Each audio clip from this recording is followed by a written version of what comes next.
8, 7, 6, 5, 4. We're live. Hello, Mr. Christopher. Hello. We How are are you? here. I feel like we're just missing the whole family when it's just you and me. Mr. Benny is You go not live? here. Oh, you did go What are we going to do?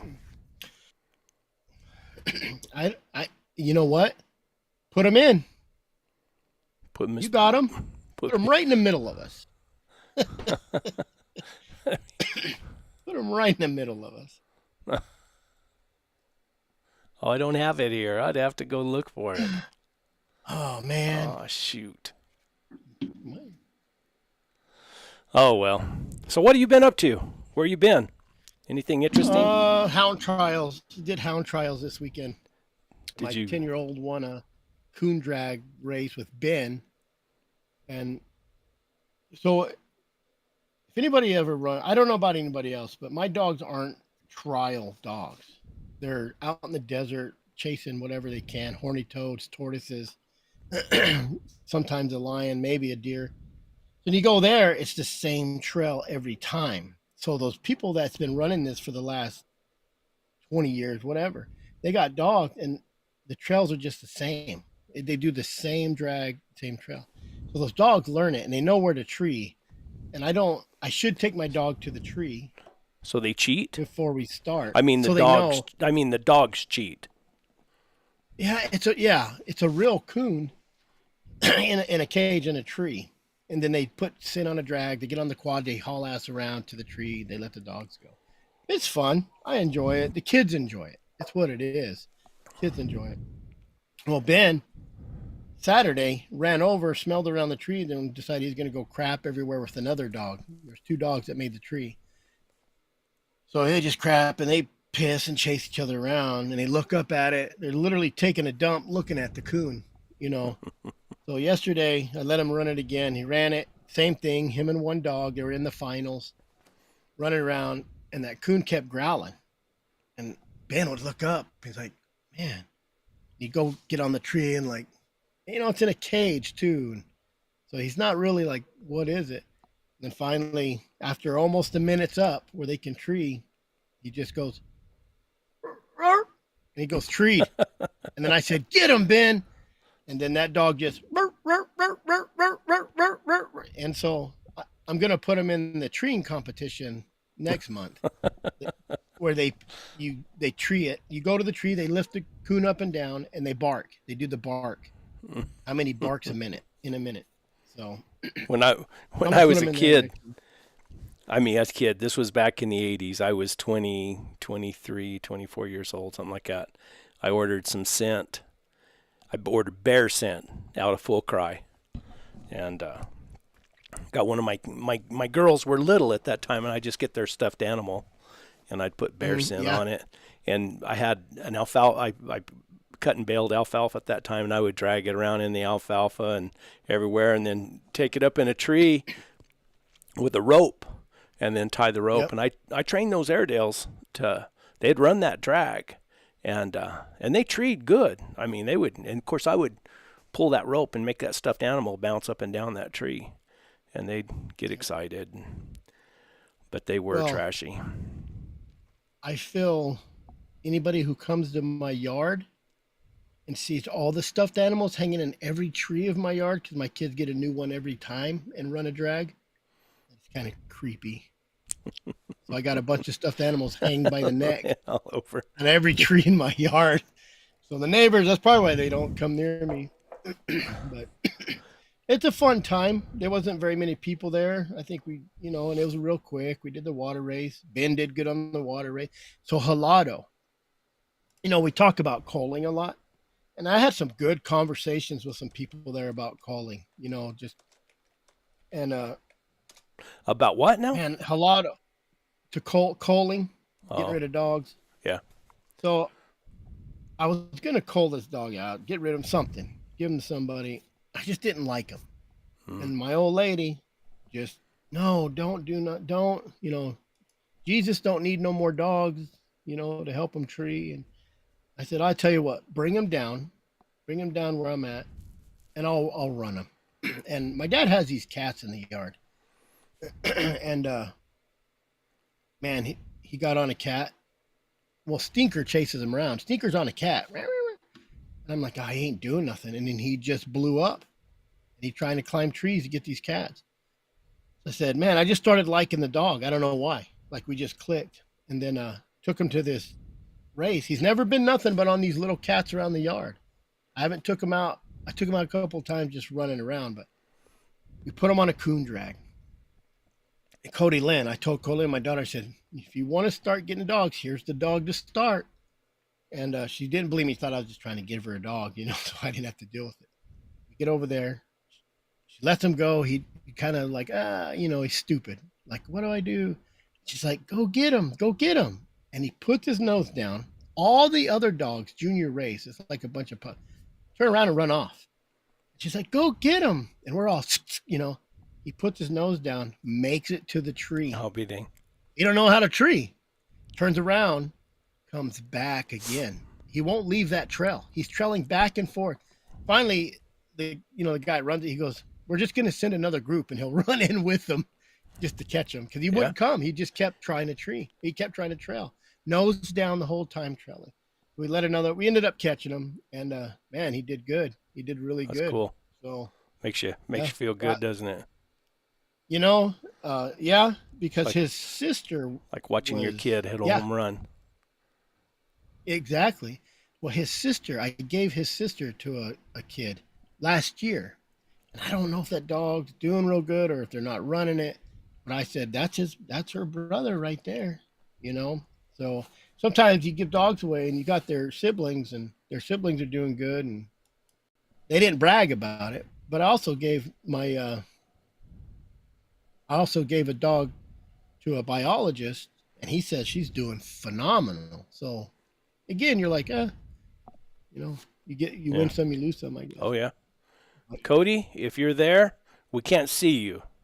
You're sitting in the dark, man. Hiding. What'd you do? Oh, you did your trip. Are you going to talk about that real quick? Nevada? Yeah. I can talk about Nevada. Let me see. Cody, you're going to have to get out and come back in. Sorry, bud. Yeah, I went and bought 2 mules this last week. Sight unseen. I loaded up and took off and drove over 1,000 miles up there. And they weren't exactly what I anticipated. So one of them I didn't even take. I took another one I found. I was going to come back with some mules. So they had another one there. And I don't know how good he is or anything. But at least I could catch him. We had that talk today about relationship. What do you Animals. mean? There he is. No. King Cody, king of the cat hunters. What's going on, guys? Not much. You got a little bit of an echo. What kind of mic you got there? The cheap one that's on top of my webcam. Well, that'll work. Oh, We can understand you. You know what? When you guys come in on the comments, you should put where you're from. Hello from Arizona. Hello from New Mexico, so we know where you're from. Where, like Steve Bartley, where are you from? I'm from New Mexico. Mike Molina, Wayne Bisbee. Don't worry, Wayne. We ain't got no game wardens on the night.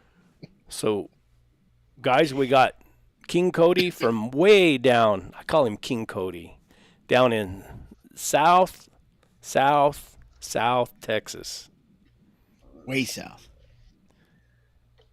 Cat Hunter Deluxe. Brett, have you sent Bob the link yet? Yes, I did. Because he said he has not gotten it. It says mail delivery. Let me check, man. You put it in wrong. Maybe I did. I sent it a group text to you too. B Glass. If anybody, PAVS bglass.com.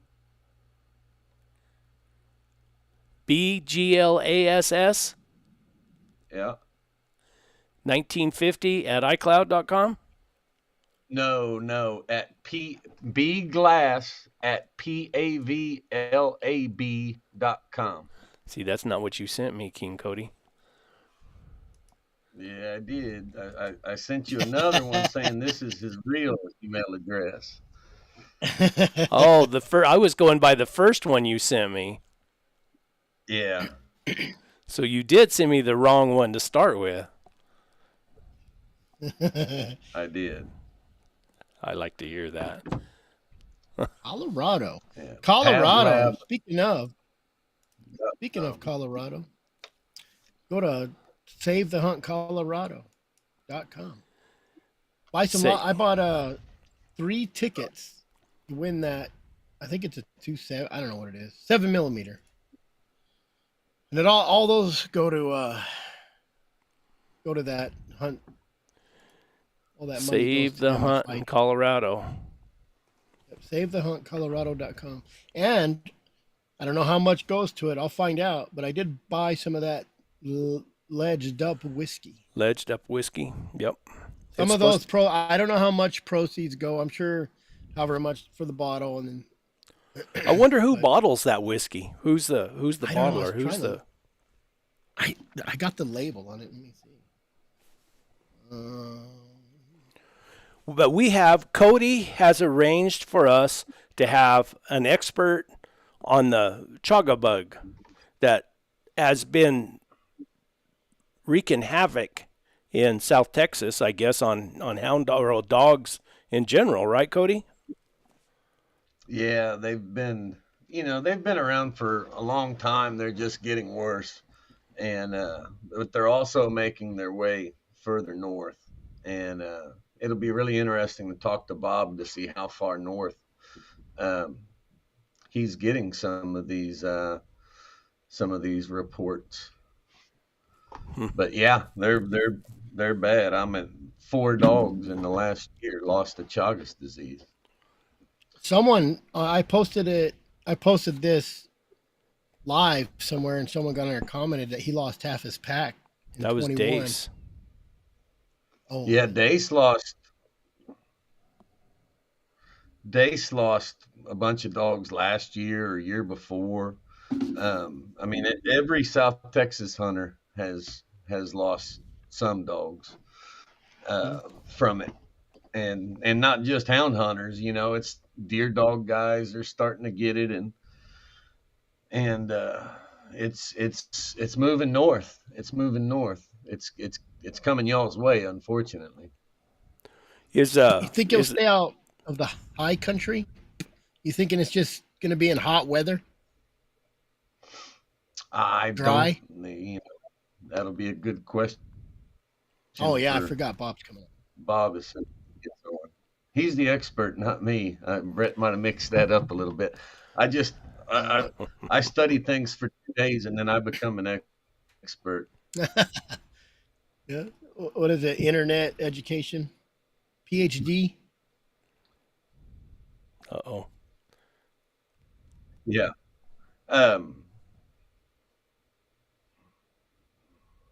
It's born 100 years, Brett. That's who the Yeah. That's who I sent it to. link is from. Yeah.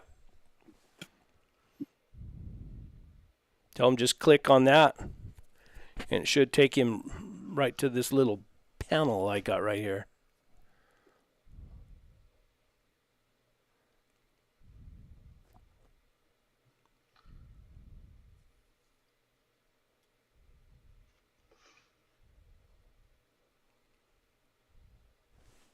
Yeah, the Waiting picture on of Bob. the picture of those bugs. I mean, I've seen them before, and I think I seen them on. I think you said that they like melons or something. And it seems like I've seen them in a pumpkin patch or something like that.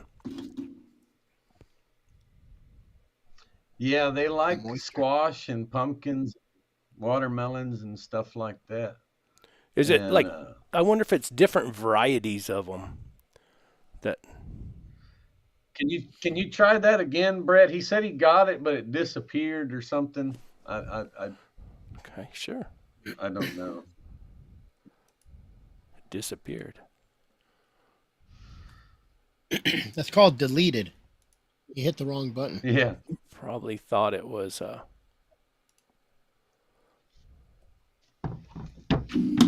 Yeah. That's South Texas boys aren't the most technical savvy guys around, so you'll have to excuse us. That's what we get for messing with Texans. So what you been doing there, Cody? Anything exciting? Yeah. But I mean, not in a couple weeks. I went hunting this weekend.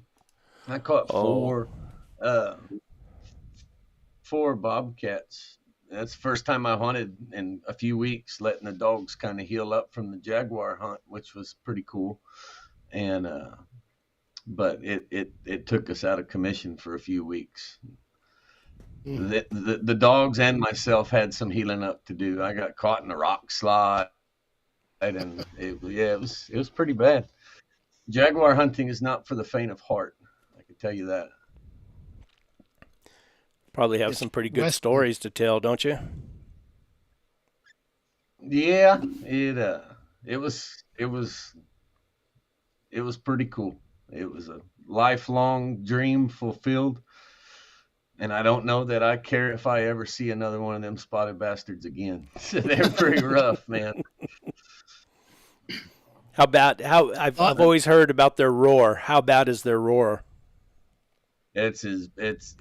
So when I went leopard hunting with Gavin over in Africa last year, um, we didn't catch a big male. So, but we did, one of the big females that we caught on the ground roared a little bit, but nothing like that Jaguar did. I mean, that Jaguar was the big Tom. The one we caught was about a 50-pound kitten. We just put it in a hole, and we left it in the cave. But the next day we caught about a 170-pound Tom, and he didn't want a tree, he didn't want to run. All he wanted to do was fight. Nothing. He was the king of the jungle. Yeah, there's a big old tree that had fallen down, and them dogs had him bait on the ground. If I'd have had my phone, it'd have been the best footage ever filmed. And that Jaguar backed over that tree, and he had both of his front legs up on the trunk of that tree. And them dogs were all baying him, and he was just bouncing up and down, shaking that entire tree, going roar, roar, roar, roar, growling at them. And it, you're sitting there holding a machete in your hand, like I don't know if I want to walk over there or not. I'm a little underpowered here. That's Didn't they exactly say right. that MGM Studios? Remember when, or that the ones that have the lion that roars in the beginning? Isn't Yeah, that that's a yeah. jaguar roaring, not a lion. Oh, really? I think I I don't read know. some. I'll have to look it. I'll look it up. I'm Okay, pretty we sure. got Mr. Mr. Glass, how are Bob you? Glass. The lion's mouth moves. Do what was Good that? evening, guys. How are you? I'm well, thank you. Tell me, how does a man become a Chaga Bug expert? By default, nobody else wants it. Where are you located at, Bob? I'm about 40 miles east of Austin. Oh, okay. So And between Austin, you, so, I mean, what do you do as a Chaga Bug expert? well, we have my company, Pan American Vet Labs, is a veterinary diagnostic laboratory, and we deal with a number of different diseases, from sheep and goats to cattle and horses and dogs and a whole variety, whole spectrum of animals. And we generally deal with the more neglected diseases. There's less competition. And like neglected, what would you consider neglected diseases? Well, Chagas is one. It's been around here since the 70s, and it's never been addressed very very vigorously. Another disease that we deal with is pythium or pythiosis, which is almost a fungal-like disease, infects horses and dogs primarily, but can also infect humans. I'll be dang. Huh. Well, we've heard Cody tell us about these Chagas. Go ahead, Cody. Go ahead, Brett. Well, I was going to say, we've heard you talk about the Chagas, and I'd never heard of it before. Up here, of course, I'm up in a real arid area of New Mexico, so I don't know if that has anything to do with it. But the way Cody talks says they might be moving everywhere. So, what do you say? Well, I can tell you that in the last 5 or 6 years since we've been testing an increasing number of kennels, just about everywhere we test, we find it. Now, then that's mostly Texas and mostly south of Austin. But I mean, we're seeing around. I've got a guy coming tomorrow morning bringing me 20 or 30 dogs from Huntsville that he's had some dogs die, and we confirmed one case in his kennel last week. Jeez. So it's out there if you look for it. Has it been around for many years, or is it something that's new? Well, it's been around in humans for a long time. It's a very big human infection in South America, Brazil. The institute in Brazil, the Cruz Institute, is probably the best research place in the world for it, and they have probably millions of people in South America that have the infection. And as we get more people coming from and through Central and South America, we're seeing more human cases here in those immigrants all the time. But the people are bringing it here? Yeah, they're infected. Many times they're infected before they get here. But this disease has been here. When I went through a medical laboratory school back in the 70s, they talked about it. Now, what they said is you'll probably never see it, but I've seen it here in Texas. I've seen it in humans, in dogs, in horses, and in monkeys. Wow. Well, how is it? How's the transmission? How is it transferred? Or okay, there is a bug that gets infected, and then when that bug bites a human, they can transmit the infection through the bite. They don't actually inject the Chagas bug into the human. What they do is when this bug bites, it starts on your arm. I don't know if you can see. He'll start here in the middle of the night when you don't feel it. He'll start here and he'll bite every inch or so going up your arm. Well, so his first bite is here, and when he goes to the second bite, 1 inch puts his ass right on the first bite. And he takes a crap every time he takes a bite. So as he goes up his arm, he can be seeding that organism directly into those bites. And in the middle of the night, when you get them, you rub them or scratch them, and you get the bug that way. So that's how it happens in humans. It's transmitted through his crap. Yes. Yeah. I'll be damned. You could actually say there's a crappy bug. Rick Cooley wanted to know. It's the kissing bug. It's also called the kissing bug. Yes. Yes. Last year, Kentucky had a drought. Go ahead. Okay, so the scientific name is Reduviad. And if you can look them up, you can get pictures of them. I encourage anybody who's listening in or who looks at this thing, become familiar with the bug. If you see those bugs in your kennel, then you need to be concerned with Chagas disease. If you never see the bugs, and if you're far enough north, you may not. They're pretty much a tropical, warm weather bug. But like I say, there's plenty of good pictures of them on the internet. You can see them, and you can clearly tell those bugs when you see them. And one of the things that we can do is if you catch a bug, there you go, if you catch a bug in your kennel, uh, put it in something, a Ziploc bag or something. Don't let it bite you.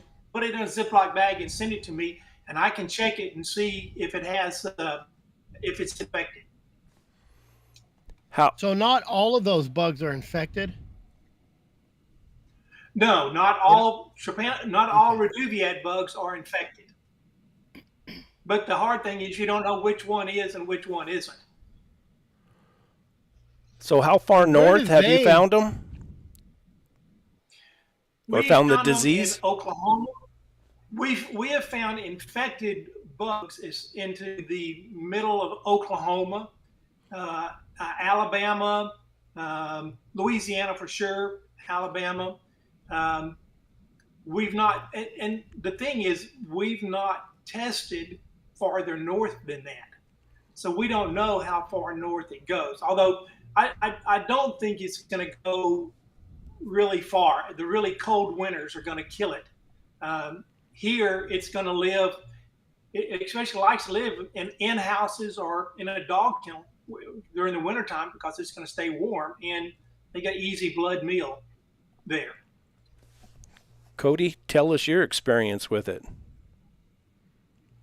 Yeah. So, throughout my 20 years of being a bobcat hunter, I've heard about it a time or two, and it was just always one of those kind of like Bob said, neglected diseases. Everybody knows somebody, but it's never happened to me, and started hearing it more and more and more and more, and I lost. One thing that kind of makes this disease hard to, uh, hard for Bob to do his job is a lot of the times you just walk outside and there's a year and a half old dog laying in the kennel dead. And I mean, you're not going to take it to the vet. I'm not going to take it to the vet. You're going to go bury the dog and go about your business. And then one of three things can happen. It seems like my experience has been: number one, sudden death in the dog. You just wake up and the dog's dead. Number two, the dog gets sick and retains a lot of fluid in his belly. And basically, as far as hunting purposes go, the dog is ruined. Or number three, the dog gets Chagas, has Chagas its entire life. You never know it. The dog never knows it. Who knows? And with those three options, it makes it pretty difficult. Bob came to my kennels and tested 16 dogs, and 15 of them were positive. He later Jeez. came back 2 months later, and the 16th dog was now positive. And but it doesn't affect all the dogs. Just because the dog has Chagas doesn't mean the dog's going to get sick, and it doesn't mean the dog's going to die. There's a lot of Chagas positive dogs. In fact, I would say, and Bob could talk about the numbers, but I would say the majority of Chagas positive dogs never have any issues at all. I had And 16, that's 17 absolutely, dogs. Do what, Bob? I'm sorry, that's absolutely true, not only in dogs, but also in people. We find that 75 to 80% of the people that give you a positive blood test, in other words, they have antibodies. They've seen the bug, their body has responded to it, and they've got antibodies. But 75 to 80% of dogs and people appear to never develop active disease. What is it? Okay, What does it do to people? same thing. Symptoms. Yeah. What this bug does is when it gets in your bloodstream, and for a couple of weeks it circulates in your blood, and then it just sort of disappears. And what it does, though, when it disappears, it moves into the tissues, and it likes the tissues of the esophagus, the heart, the intestinal wall. It migrates and hides in there, but it appears that the dog's immune response, in some cases, is an allergic type response. So now you have this bug in the heart, and the dog is having an allergic reaction to that bug. and that's what kills them. For the ones that develop a different type of immunity that's not allergic, they tolerate it. It doesn't. They don't. You don't have that allergic reaction, so it doesn't do harm. And I mean, what's the symptoms? What's the symptoms? Like, why would people get tested? Is there some sort of symptoms, like cold symptoms, or? They will start to have heart problems. Usually, and it's usually an extended period after they get exposed. After they get infected, it may be a year, 5 years, or 20 years. And when they start having heart problems, and in humans, it's generally recognized heart problems are considered the most important symptom of this. And so they start having heart issues, and there you go. States where Chagas bugs have been found. Yeah, and that's where the bugs have been found. But does that say if they are infected or? No, this is just the bugs. It has nothing. The bugs itself. But the fact is, if you've got the bugs there, that means you've got the means of transmission. Yeah. And Yeah, I mean, if there are people listening in tonight that have kennels in some of those northern tier of states there, I would love to talk to you about getting some blood samples and just see. We can run the antibody test and just see if any dogs have been exposed, and it would give us a much better idea of how widespread the Chagas disease is. Well, when you say, I'm still stuck on the people thing. I'm worried about that. Yeah. Heart problems. What kind of heart conditions? Does it? Yeah, you'll get an arrhythmia. Your heart will have an odd rhythm to it. You'll get. I got the Chagas disease. Chris got Chagas disease. There's lots of things that can cause heart issues. Okay, don't go running. Don't get too wild here. Brett, send in a sample. Hey, we test people's sample also. Well, I had an ablation earlier this year because of AFib, really? Because of a heart problem. You have a blockage. No blockage. I had no blockage. It was we'll go with the history. Years ago, I had what they call Wolff-Parkinson-White syndrome, and it was just extra electrical pathways in my heart, and they had to go in my heart and laser them. And then this last, almost a year ago, right now, they had I started having arrhythmias again, where my heart was screwing up. It was off beat, and they said it was basically the same thing. It was some electrical pathways that were short-circuiting my heart. So went in, had the same thing done again. They didn't say anything to me about a Chagas bug, though. Yeah. Well, I would think that on average, anybody going to any doctor in the United States, the chances that they're going to think about Chagas disease is very low, because they don't. Why? They don't see it, and if they do see it, they don't recognize it. Sure. Can you ask them to test for it, and then they know how? Will they know how to test for it mostly? They'll have to look it up. But yeah, they can get a test run. The doctors can find a place to get a test run. Looks like a visit to Texas. At this point, I'm sorry? I said it looks like a visit for Brett to go to Texas. Get his blood drawn. I was going to go blood sample. I was going to go down there and do some filming. Now I'm kind of having second thoughts. If you'll film it to put it on YouTube, I'll come up and take the blood sample for you, Brett. Hey, I'll come over there and film it. Yeah. Y'all are good. I'm having heart pains right now. It's like when someone mentions lice, everybody scratches their head. Hey, we had a question. Yeah. How do you kill it? Is there a way to prevent the bug from getting in your kennels or around your house or your place? There Poison. are, and Cody can address that because he's doing it right now. And I think Patrick Keller is probably listening tonight. He told me he was going to be. He's got a good program at his place also. Cody? Yeah, we've been putting poison out. I know several people that so these bugs are attracted to light sources. I mean, it's the kind of bug that you see on your porch at nighttime when you have your light on.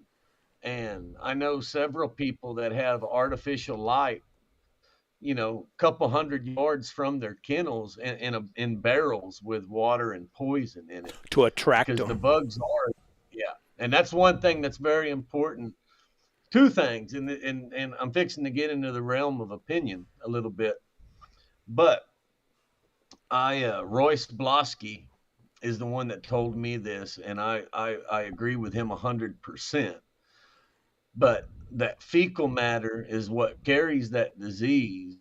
I'm a firm believer that the water buckets in our kennels is what's spreading this because Oh. these bugs are not biting. I've seen them bite dogs. I really have. But, you know, I don't think I think the bugs are crapping in the water They're buckets. shitting And in the buckets. Yeah, Royce Blosky There's switched all of his water buckets to liquors, and he hasn't had a problem since. that's Go ahead, interesting. Bob. There's another way they can get it, and that is if and with dogs, and we saw the same thing with monkeys.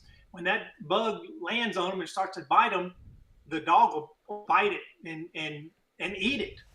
And we saw the same thing Yeah, with the monkeys. Those bugs. I worked for the University of Texas, and we had this monkey colony out in the country, and we had a lady there who thought the monkeys needed fresh vegetables. So she planted a garden next to the monkey pens, and the Reduviad bugs were feeding on the squash. And when they got ready for blood, they'd fly into the monkey cages and bite the monkeys. Well, the monkeys would just grab them and eat them. And we had 4 confirmed cases of Chagas disease in the monkeys. Did it And I kill the know, monkeys? yes, one of them it did. I left there before the others died. But if you think about it, 75% we think don't really get sick. So 1 out of 4, Yeah. that's right on the number. Huh. yeah, and which Back then, also we didn't kind have a of blood test for it. Back then, all we could do was collect a blood sample and make a smear and spend sometimes 3, 4, 5 hours looking through a microscope trying to find one of the bugs in that animal's blood. And we developed a blood test for it about 10 years ago, and it works very well. We're really good with the blood test. Without patting myself on the back too hard, but Well, that's good. and in fact, one of the Yeah. things well, that and we're those one of the numbers things that lined we're up working very on. well with my kennels too. I had 17 dogs test positive for Chagas and lost 4. So it was about That's right 20 to about right. 25%. Yeah. Yeah, yeah.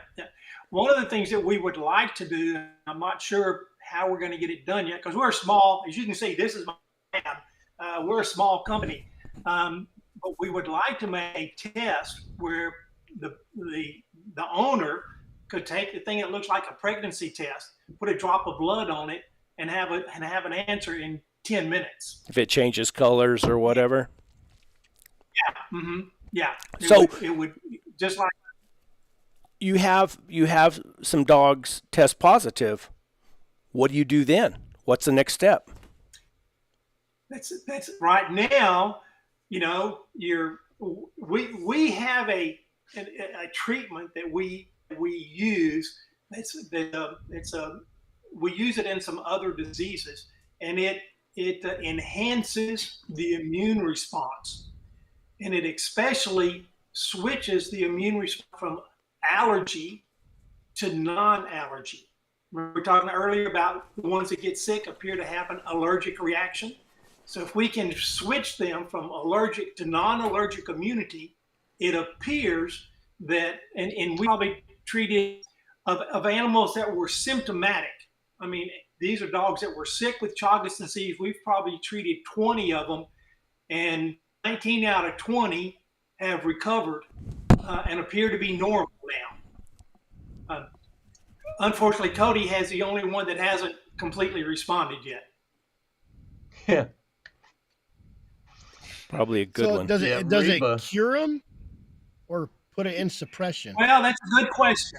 It's really hard to know if they're cured because right now what we have is the blood test for antibodies, and those we know will stay positive. I did a group down South Texas. We followed them for 18 months after the treatment, and the ones that were sick got better, but 18 months later they still had antibody. But if we just switch them from allergic to non-allergic, they may continue to be infected, but the infection's not going to hurt them, just like the other 75% that don't get hurt to start with.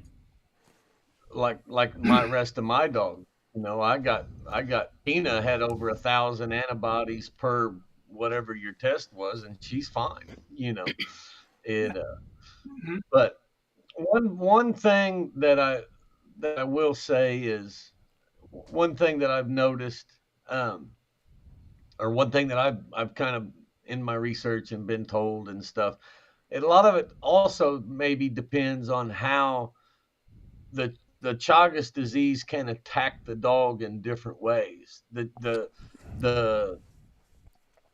what's the name of the bug? T. cruzi or Yeah, Trypanosoma cruzi. Yeah, that word. I was gonna say. They can attack the dog's intestines, or they can attack the dog's heart. So one Right. dog, it may only affect their intestines, but another dog, it may affect their heart, and the process leaves scar tissue behind. And that's maybe never going to get better. I'm sure there's just so many factors. How early you caught it. It has a lot of similarities in that way to the coronavirus that we went through. One person would get it and keep going to work because he never even knew he had it, and the next person would fall over dead, and the next person would get sick for 2 weeks. So it was very hard to gain much knowledge on. And with the coronavirus, we had the same issue. The people that got sick had an allergic immune response. Okay, people who got just kind of shrugged it off, they had a different type of immune response. Allergies, ragweed in and of itself doesn't hurt anything. But when your body responds to ragweed with an allergic reaction, man, it'll tear you up. And it's the same thing with a lot of diseases. If your body, and that's one of the things that you it's a little bit hard to understand, but if your body, when your body is presented with something foreign, the immune system tears it apart, down, looks at it and says, okay, we got to fight this. How are we going to do it? And they've got, there's like 5 different types of immunity. And if that body chooses an allergic immunity, and the allergic immunity is one of the oldest types of immunity, and it often doesn't kill the organism that's invading. Okay, but if the allergic response, if you get an allergic reaction to that bug in your heart, then it's the allergic reaction that kills you, not the bug itself. That makes perfect. How many? I was just talking to people this weekend at the Hound trials, and a guy was just telling me he had a 6-year-old dog that just walked out and was dead. And now you think, wow, what was that? How many houndsmen do you know that, or dog people in general, have said, man, I don't know, I just walked outside, he was dead. I've had happens all the time. Yeah. I had one female that her belly did swell up, and I just thought, I thought it was her kidneys, honestly. Kinsey But I Hollow says, seen does bird it dogs. affect? I That's a seen good bird question. Put that dogs in a question up, Brett. kennel start getting excited, like be sleeping, you know, and then walk into the kennels. And I seen the bird dogs wake and get all excited because they're fixing to go hunting, and you let them out of the kennel and they take off running, and then they just kind of fall over dead while they're running. Jeez. I mean, And that's yeah, the They have a chaga? heart and that was attack. in their heart. Yeah, yeah. Hmm. Yeah. It, But you know what's really and it's also when so we tough too because so many dogs. For example, I get a dog. So every dog in my kennel is Chagas positive now. One, all of them, and that dog, something happens to it and it gets sick, and you take that dog to the vet. The vet tests it for Chagas and says, "Oh, the dog's got Chagas. Let's give him this and this," and then it makes him better. And the vet says, "Oh, I cured Chagas disease." Well, no, you didn't. The dog had something else wrong with him, but he also happened to test positive for Chagas. The Chagas disease just didn't make him sick, you know, which is right. another factor that So makes it very difficult. I need to clarify this. You say every dog in your kennel has tested positive for Chagas. Yep. Go again. How exactly is it transmitted? Is it? I mean, I know you say that the beetle or whatever bites and then walks up and poops, or they poop in the water, or they do whatever.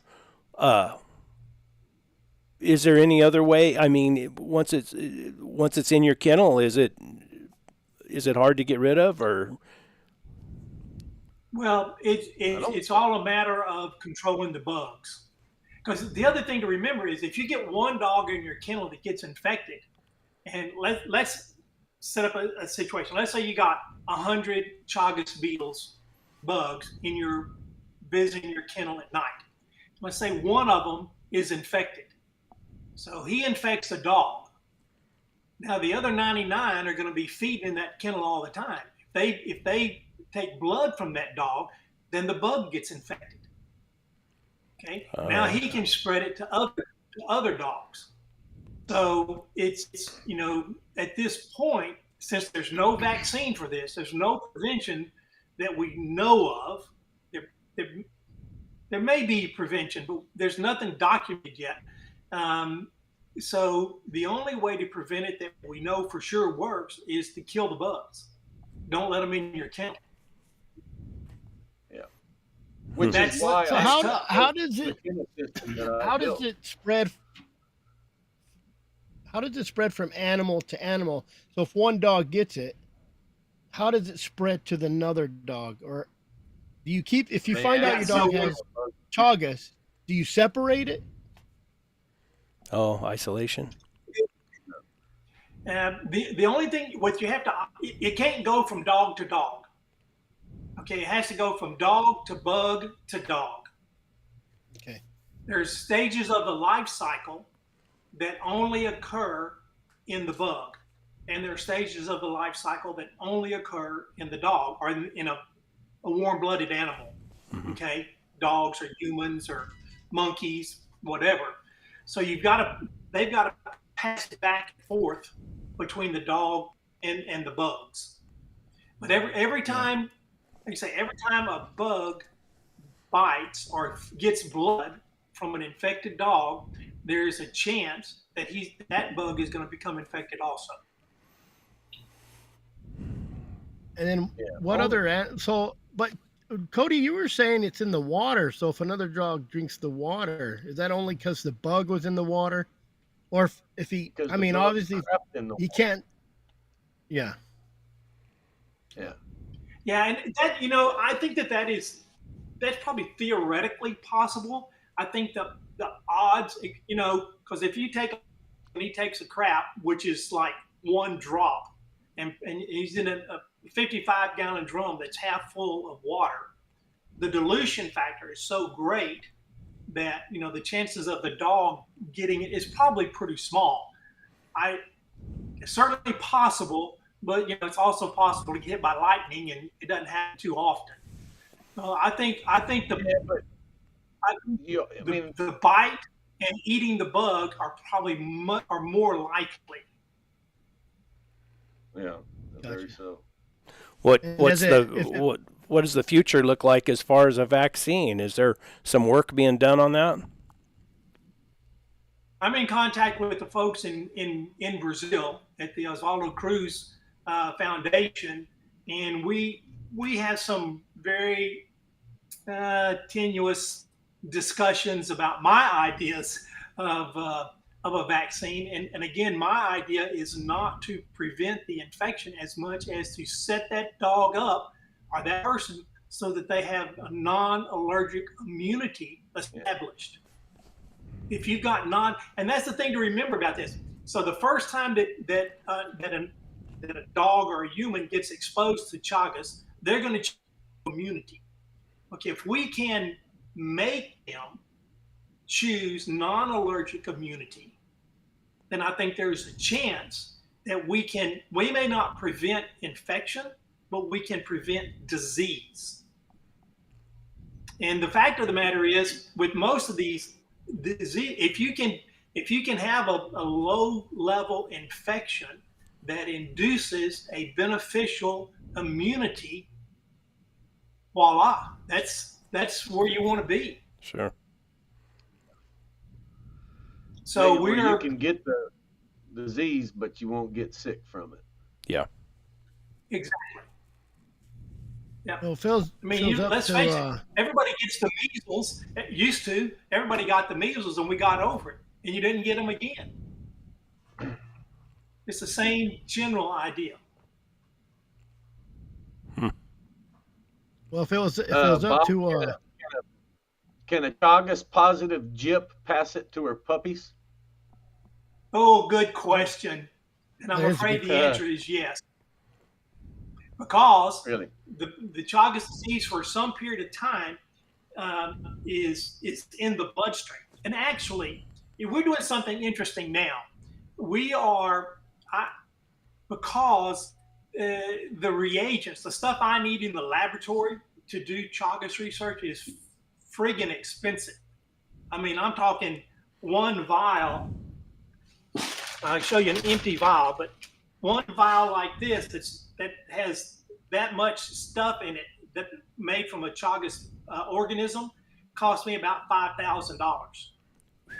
Jeez. And I need to do my research, I need about 3 or 4 of those a month. Well, I'm sorry, I can't afford that. Is there afford to do is there funding available anywhere that you can apply for this kind of research? I don't do government funding. I just don't. I can understand. Funding here comes out of Bob's back pocket. Okay, but what I do now, I can actually grow the organism here in my lab, and I can make the thing that goes in this tube for about what would cost me $5,000 to buy. I can make for about $25. I can buy and do the work for $25. But an outgrowth of that is I'm now isolating trypanosome organisms from these dog samples that we're getting in. For dogs that are symptomatic, I can take a part of that blood sample that I get and put it in a culture media that I've developed, and in about 48 to 72 hours, you can look at that under the microscope and you can see the bugs swimming in there. Wow. And I actually will be having a conversation with Centers for Disease Controls in a week or less to discuss a collaboration with them, because they're saying, if we could do that on human samples, and now these people that we know they've got antibodies, but we don't know if they have active disease. And now if we can take this protocol that I've developed and use that in humans as well as dogs, if it works, that would be a big step forward in terms of identifying people that are infected and sick versus infected and not, because there's no organisms. And the ones that are normal, there's going to be little or no organisms in there.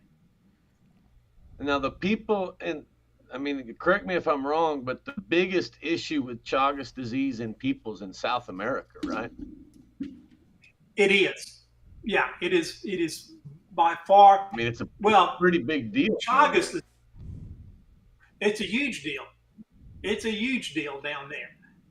But Chagas is only one of several trypanosome diseases. In Africa, there are 3 or 4 other diseases from trypanosomes in the same family of bugs as the Trypanosoma cruzi, the Chagas bug. So the applications for what we're doing may be broader than just here in South America. So what does it cost to get the dogs tested? $35. 35.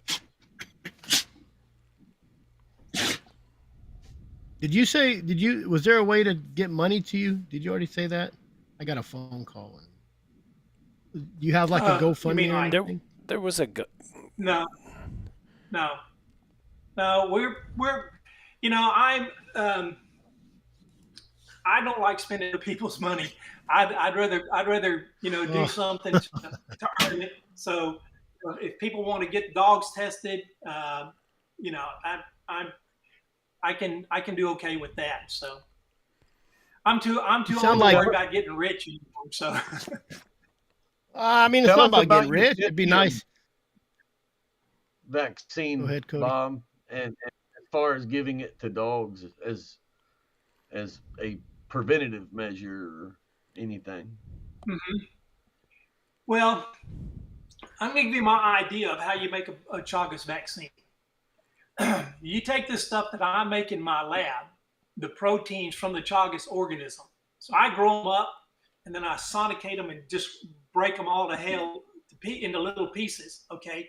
Now then I take some of those little pieces and I mix that with my immunomodulator that establishes non-allergic immunity.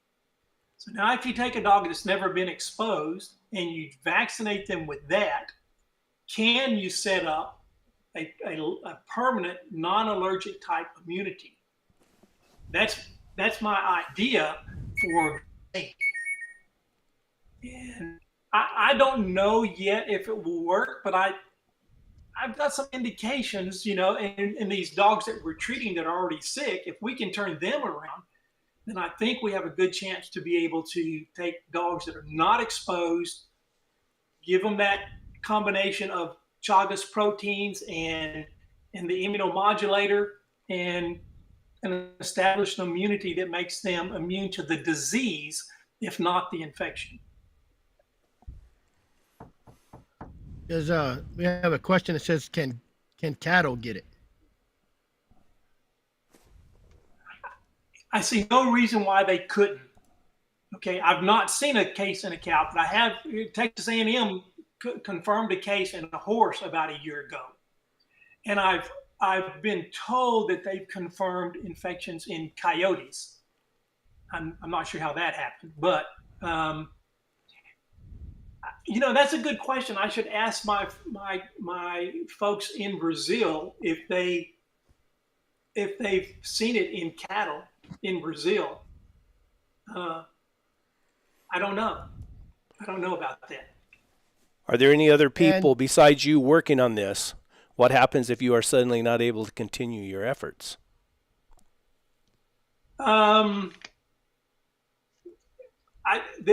There's a vet down not too far from us, south of us, that is working on he's doing a lot of work with Chagas disease, and I'm doing some work with him. I think his treatment approach is different. It's more of a conventional. Travis class. Hang on. Hey, let me call you right back. That's a heck of a ringer. I just got a call. I got a call too just a second ago. No.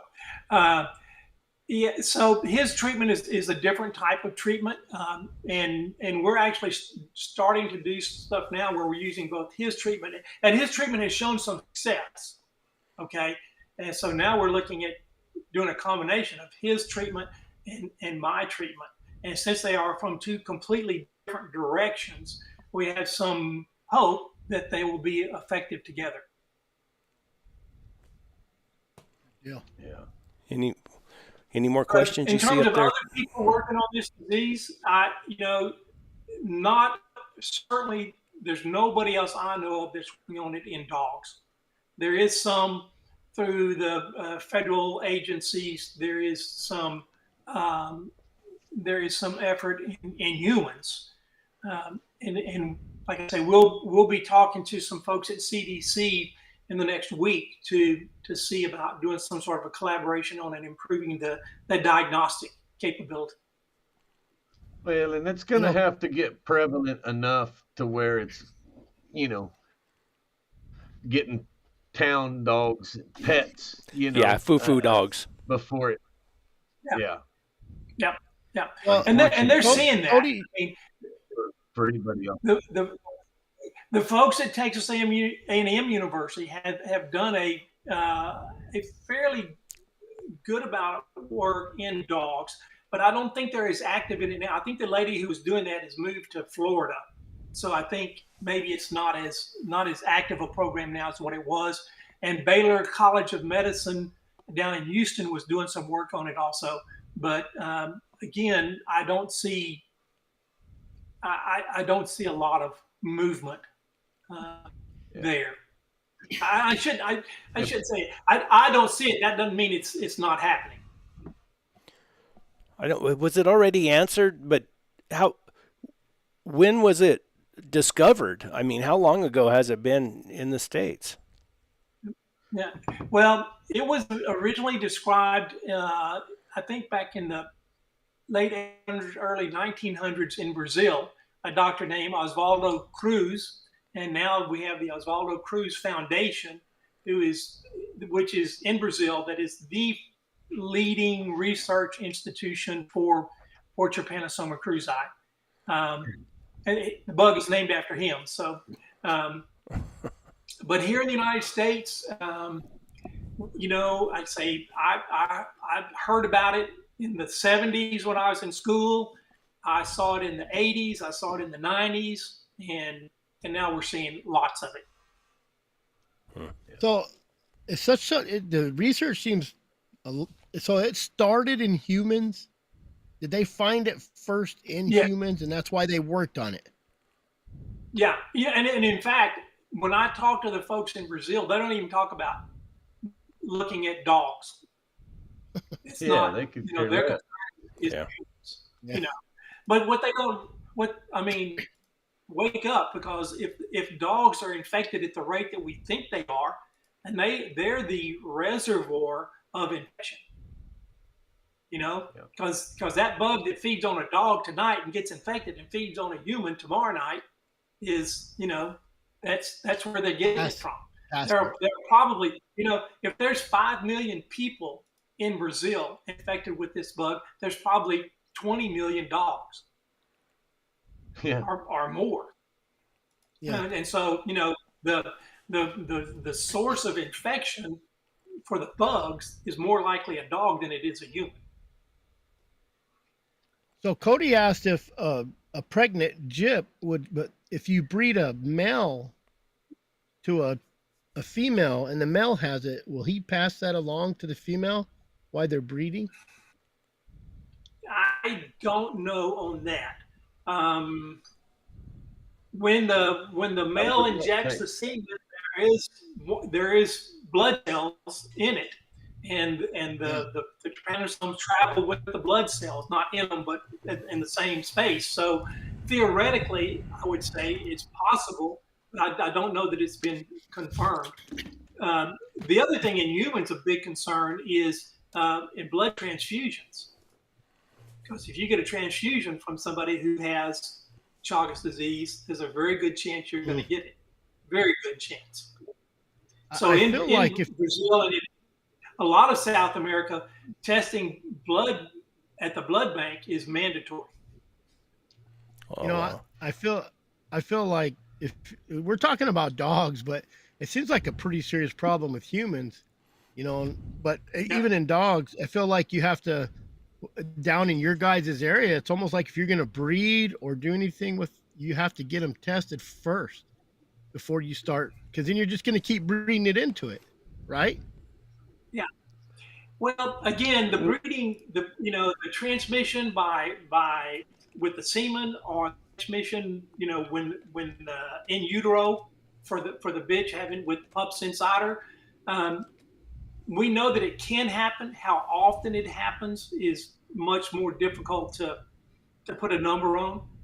Um, so I And think you know, you're also more than likely breeding a gyp that has an immune response to Chagas, or she would be sick or dead. Yeah, there you right, go. right, that's the right immune Gotcha. response. But one of the things that we don't know, and there's no good way to test it now is do they so you have a dog that gets exposed, and if he's going to get sick, how long before his immune system could be tested to say, okay, yeah, this one's got allergic immunity going on. You got to be careful with this one. Is that a week, a month, Right. a year?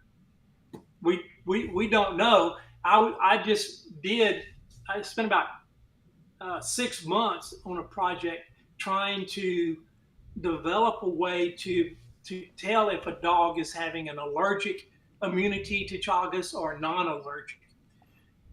And the data was not real.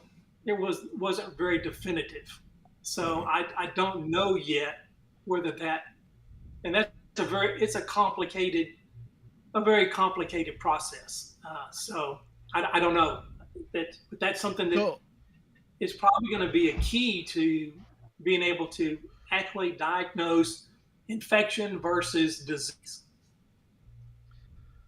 so when you Bob, test them and they have Chagas, can you tell in the blood if they're having an allergic reaction? No, Just by no, oh, no.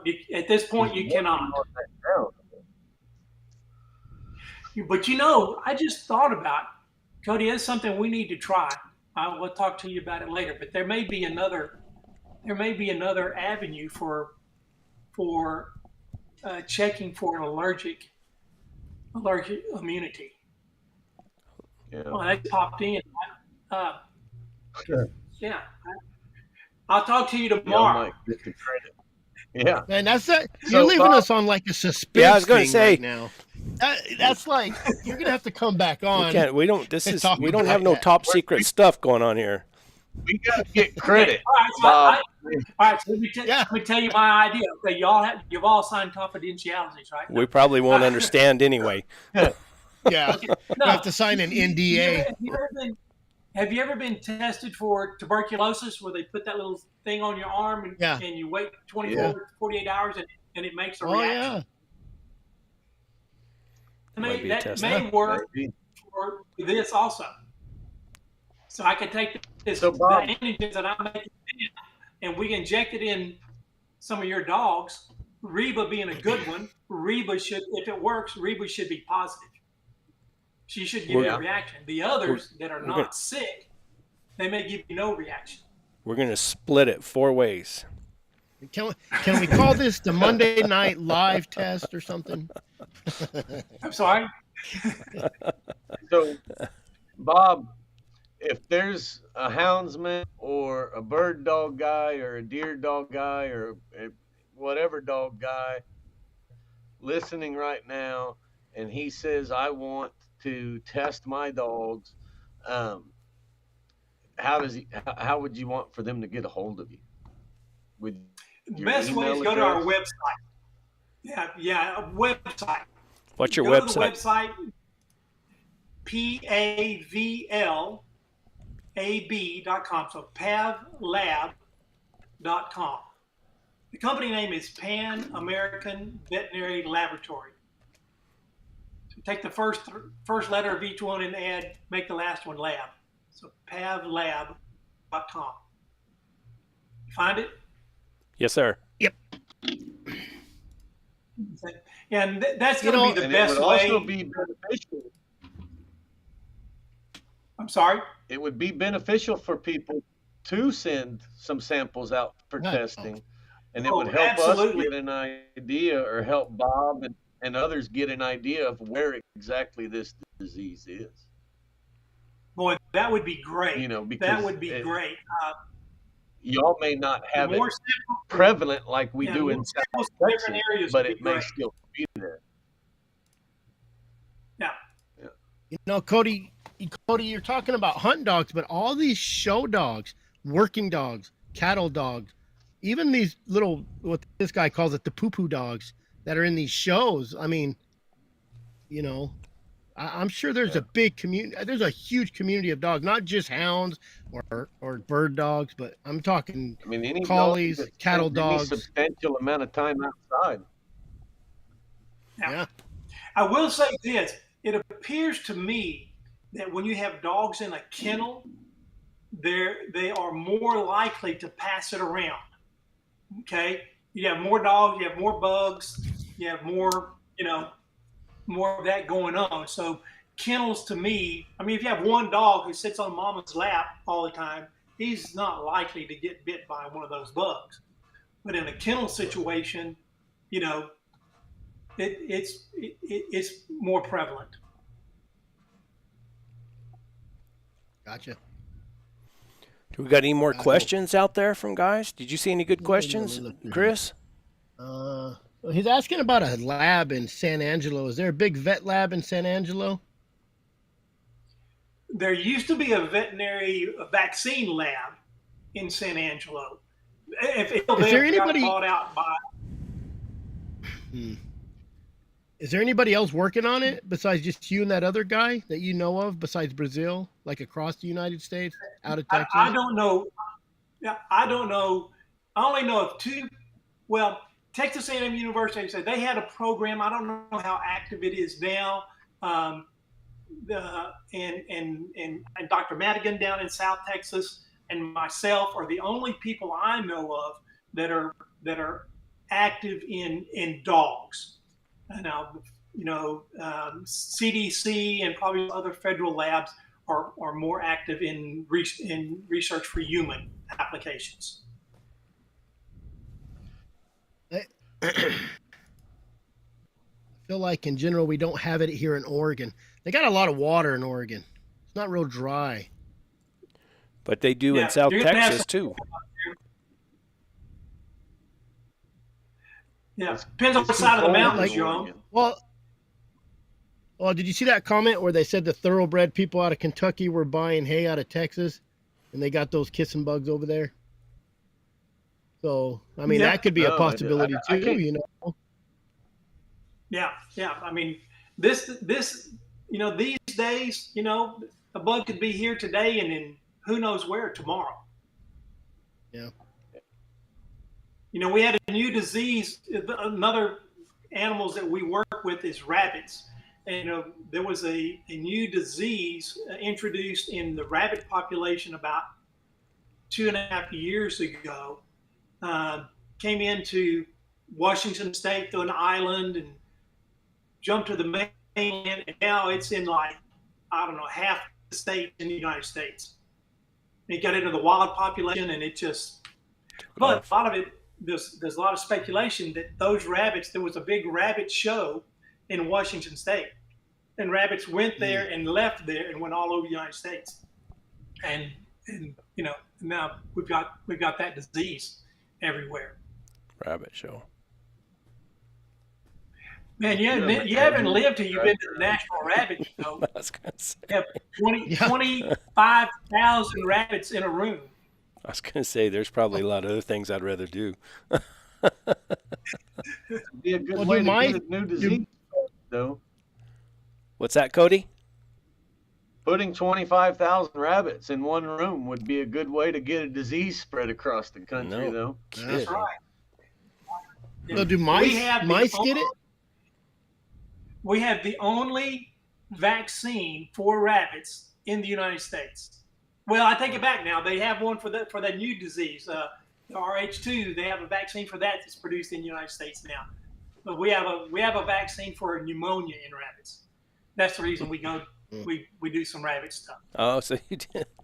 I just have a hard time picturing that. I don't know why. Yep. So, Huh. do mice get it? Rabid people are. I'm sorry. Do The mice mice get get it? Because Chagas you got a disease. lot of mice. Yes. Yep. Mice get it. In fact, a mouse is the preferred research model for Chagas disease. Mice They're get it, but who small. cares?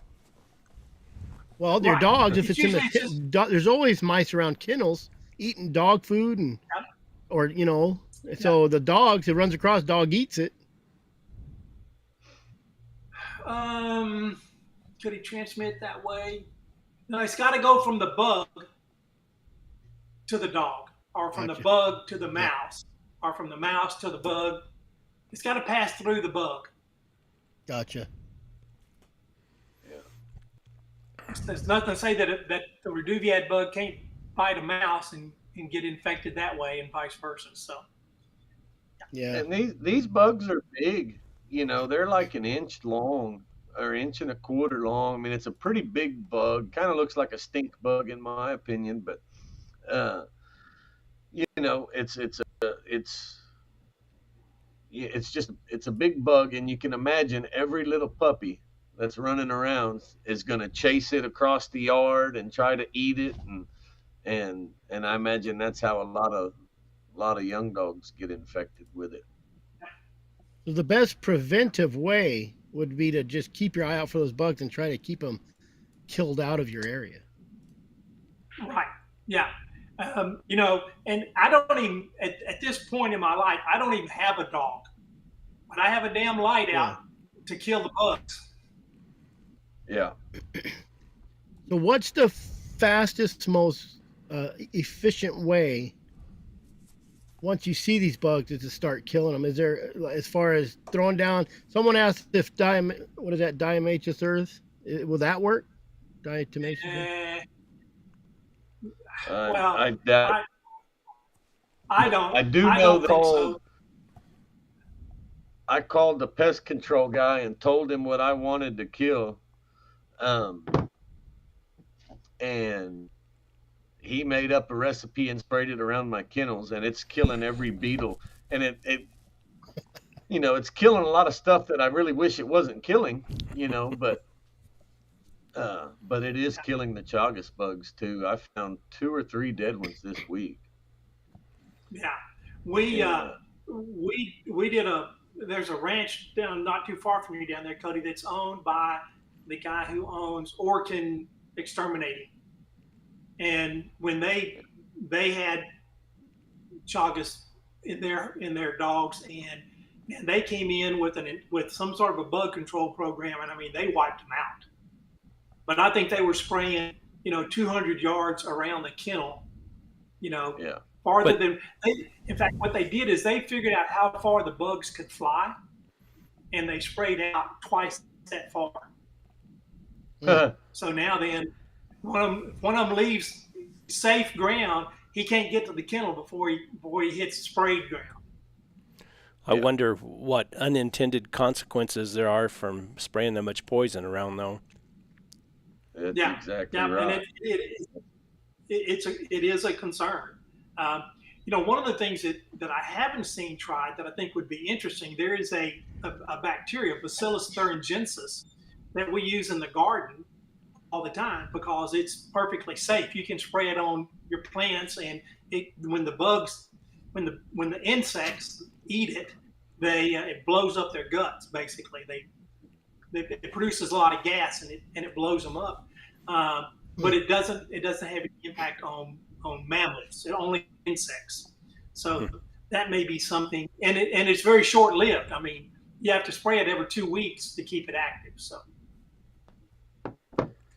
Is there a reason that kissing bugs are the only bugs that carry this thing? I mean, is it because they're a blood sucking bug? It's part of it. I mean, it's just, you either believe in God or you believe in evolution or some marriage of the two. And, that's how God and or evolution decided it should be. These bugs carry the trypanosomes. So there's no other insect or anything that carries it, just these chaga bugs. Not that I've ever heard of. Now there are 2 or 3 different reduviad bugs that can carry it. They may be slightly different, okay, but they're all the same family. Oh, like first cousins, sort of. It is scary stuff. Someone said that's scary stuff, and it is. Like, I don't think a lot of people It are is. aware of this. I never heard about it till Cody brought it up. I And hadn't. right now I'm in South Arizona where there's little moisture. I've never seen one here, but I've never looked Yeah. for one here.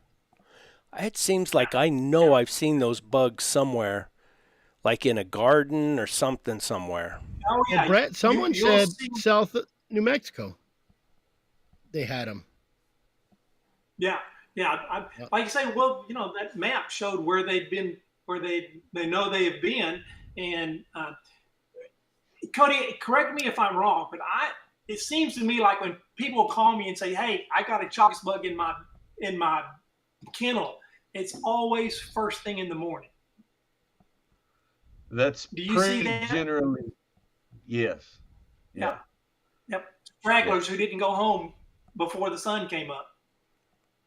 Yeah, So, and so that's one yeah. thing that's pretty interesting about them too is, I mean, all winter long, and we don't have no cold winters down here at all, but I have not seen one of these bugs for months and months and months, and then the hot weather came and bam, they're everywhere. They're Wow. everywhere. Looking for moisture. You think it's the moisture, like it gets hot and they're like, time to move and get some moisture? Well, I think in the wintertime, they hide in cracks and crevices to stay warm because they don't have any. They're not warm blooded, so cold weather kills them. So they're gonna and they like to if you don't have good clean dog boxes, they'll stay in the folds of the blanket or whatever kind of bedding you got in there. They'll just rest in there, and if they get hungry, oh gosh, here's a dog. Take a quick meal and But then they start multiplying. When the weather gets warm is when they start multiplying. Yeah. There you go. Someone Aren't you just close said to they're that in there, their Brett? yard in Las Cruces, New Mexico. Catch a bug and send it to me. I'll check it and see if it's infected. Yeah, if you can catch one and get it in a box or something and mail it to Bob, Does it have he can test it. does it have to be alive? It doesn't Or have can to you be test it? alive. It's better if it's alive, or get it to me pretty quick. If they dry out too much, then all the goop in their gut turns to powder, and it's hard to Gotcha. you can't recognize anything from that. Yeah, so it's better to.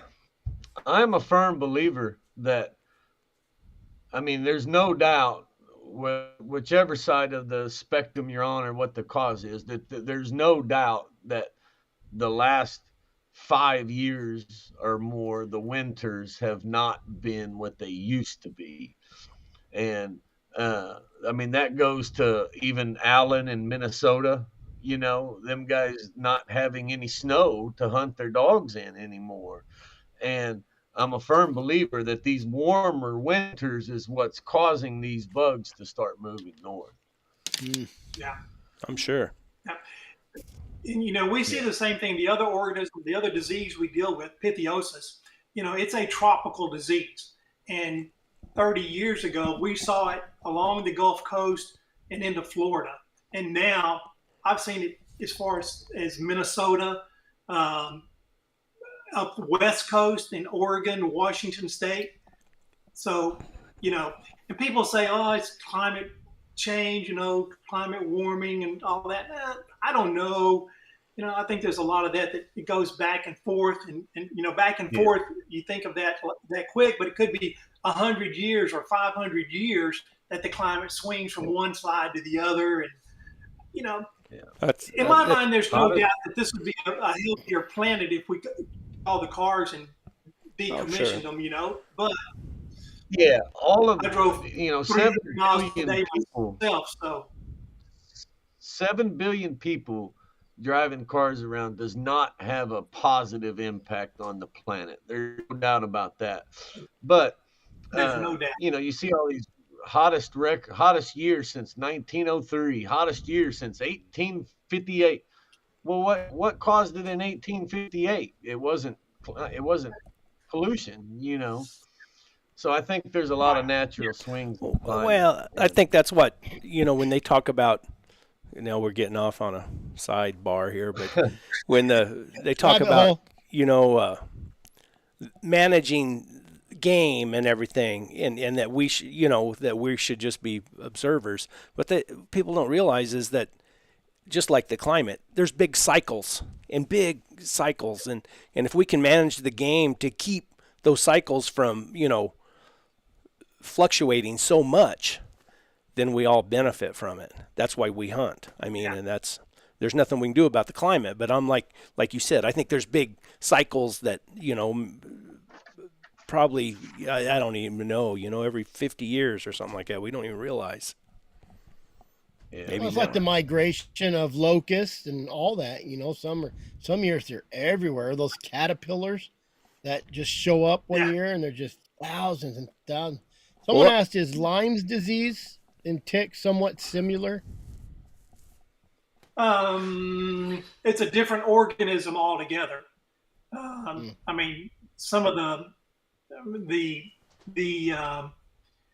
lack of awareness, the lack of recognition, I think is similar, but the disease itself, and it's interesting because Lyme disease also has an allergic immunity has a part in that also. So, there's some similarities, but they're not, it's sort of coincidental. Yeah. There you go, Tyrell. It's all amazing new stuff to me. No,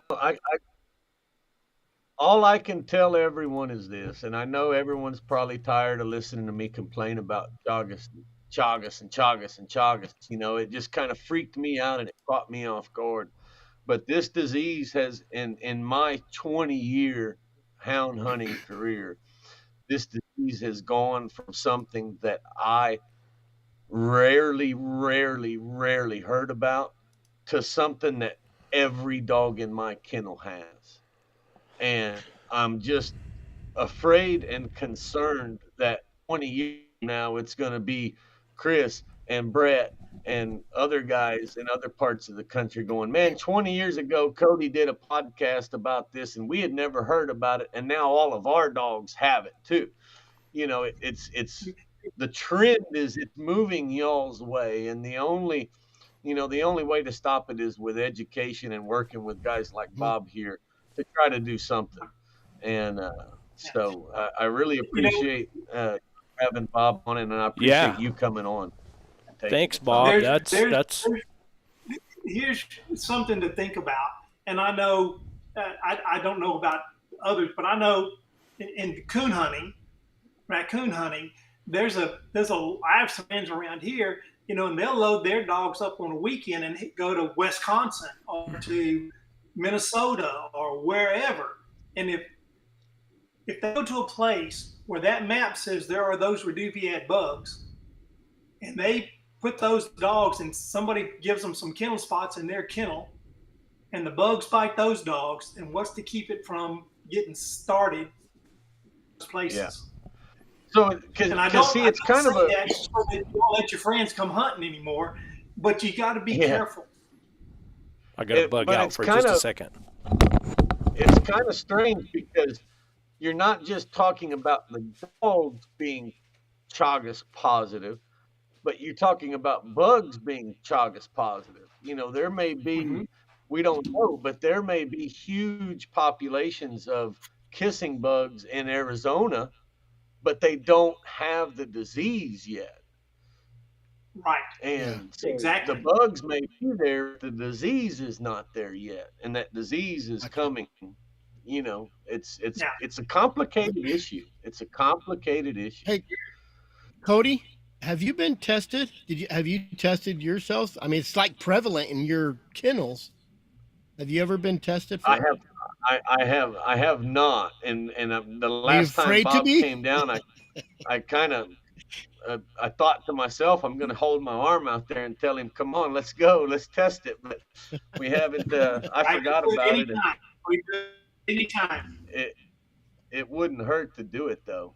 It would not hurt to do Yeah. it at It's all. almost like you don't want to know if you have it if you're not having an allergic reaction right now. But if you are, you know, I don't know. And that may be what makes me do dumb stuff all the time.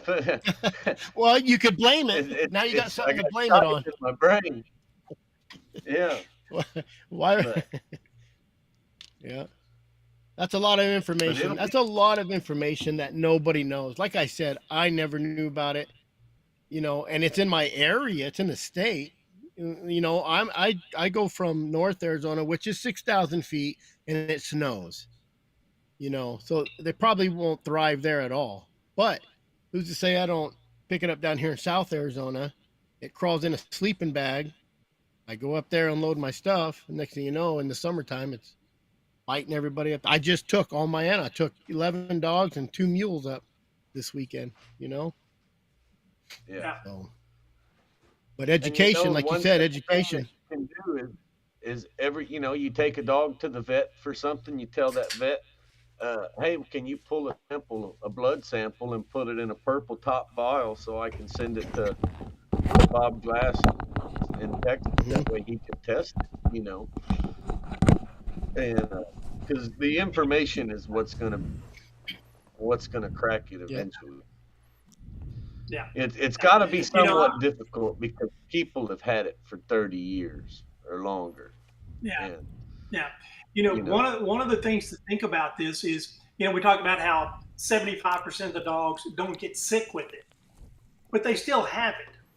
And yeah, can they infect a bug? I would say yeah, very likely yes, because I, I can say it doesn't. It seems like it takes the bugs are very good at growing the trypanosomes. Okay, so yeah.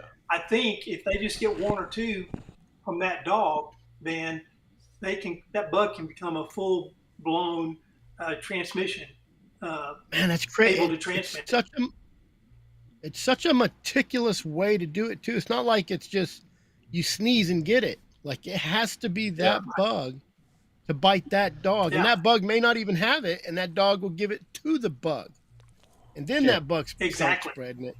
That's crazy, Yeah, really crazy. yeah, yeah. It's like getting, And like you just said, with it's like getting time, hit by lightning, you know, and it just it can it's happen, just a and it can snowball happen effect. that quick. Hmm. It just keeps I getting would, worse and worse.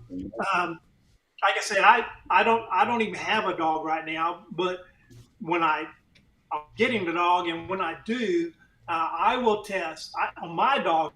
I test them at least once a year, and more likely twice a year, for both of the diseases that we're talking about, or the Chagas disease and the Pythium. Because I've had a dog die from Pythium before I knew what it was. But in looking back, I said, "Oh shit, that's what happened." And so now, and the only way to know is to test.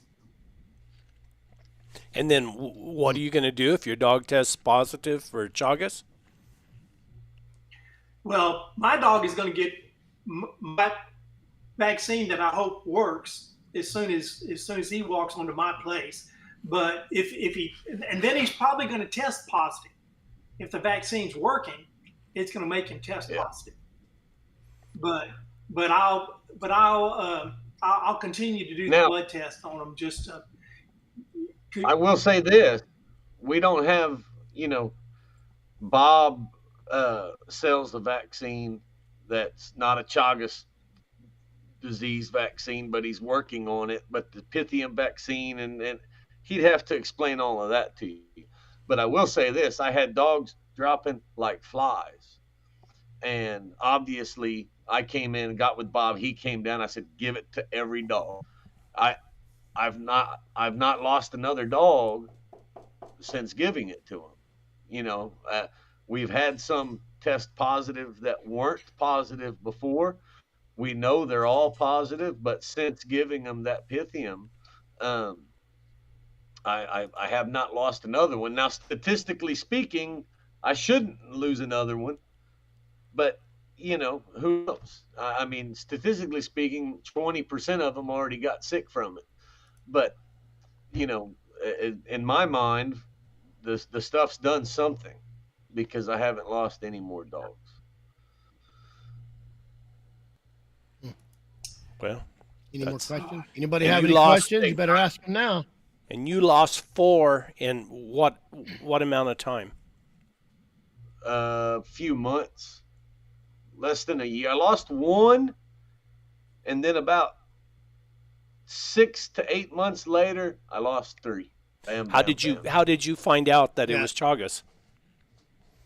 I had them tested. What were their symptoms? What were their symptoms when you lost them? You've said it before, how they acted kind of. So the first one was sudden death.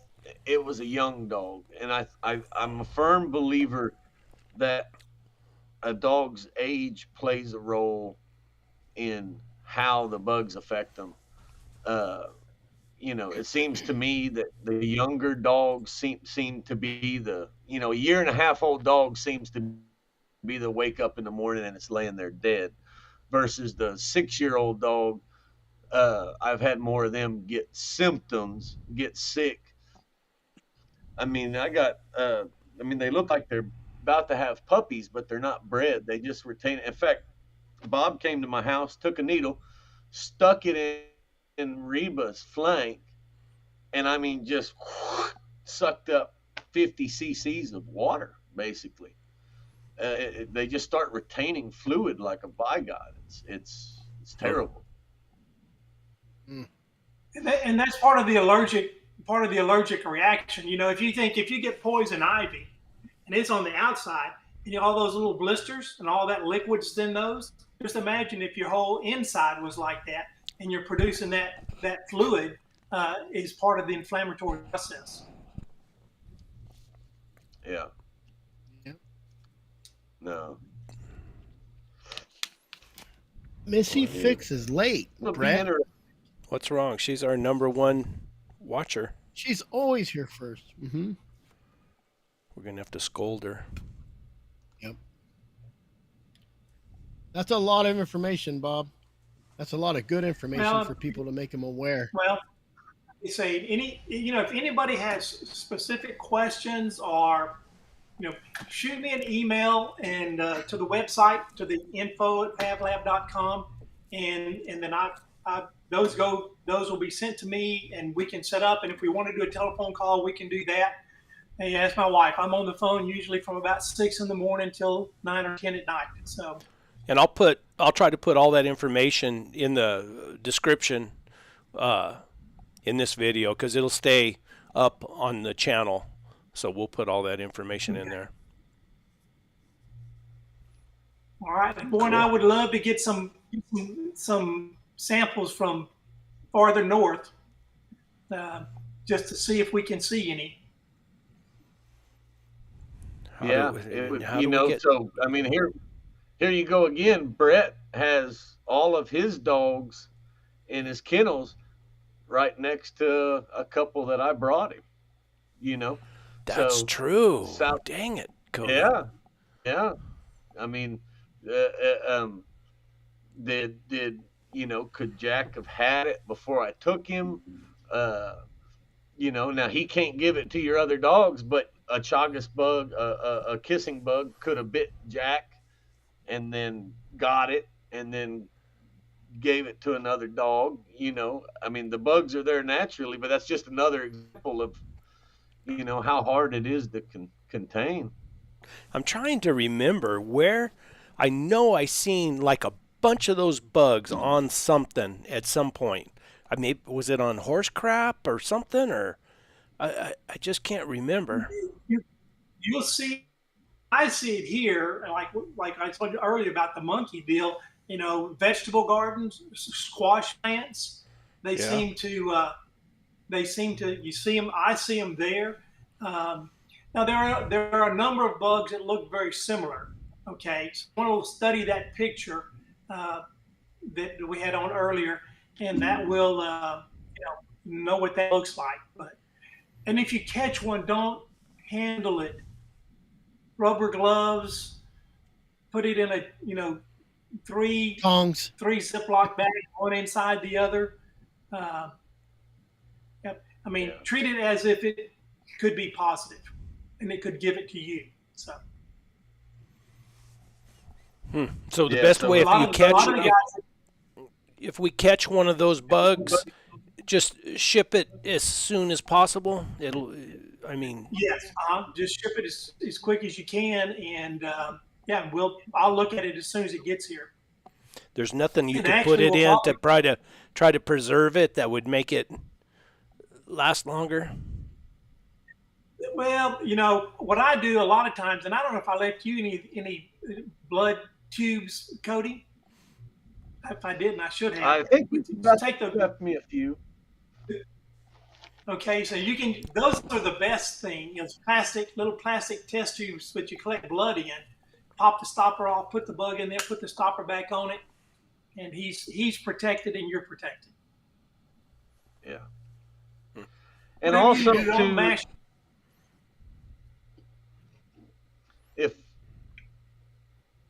if anybody wants to contact me to try to get a hold of Bob, if something happens or whatever and you got any questions, anybody's welcome to message me on Facebook and I can kind of set it up as well. So,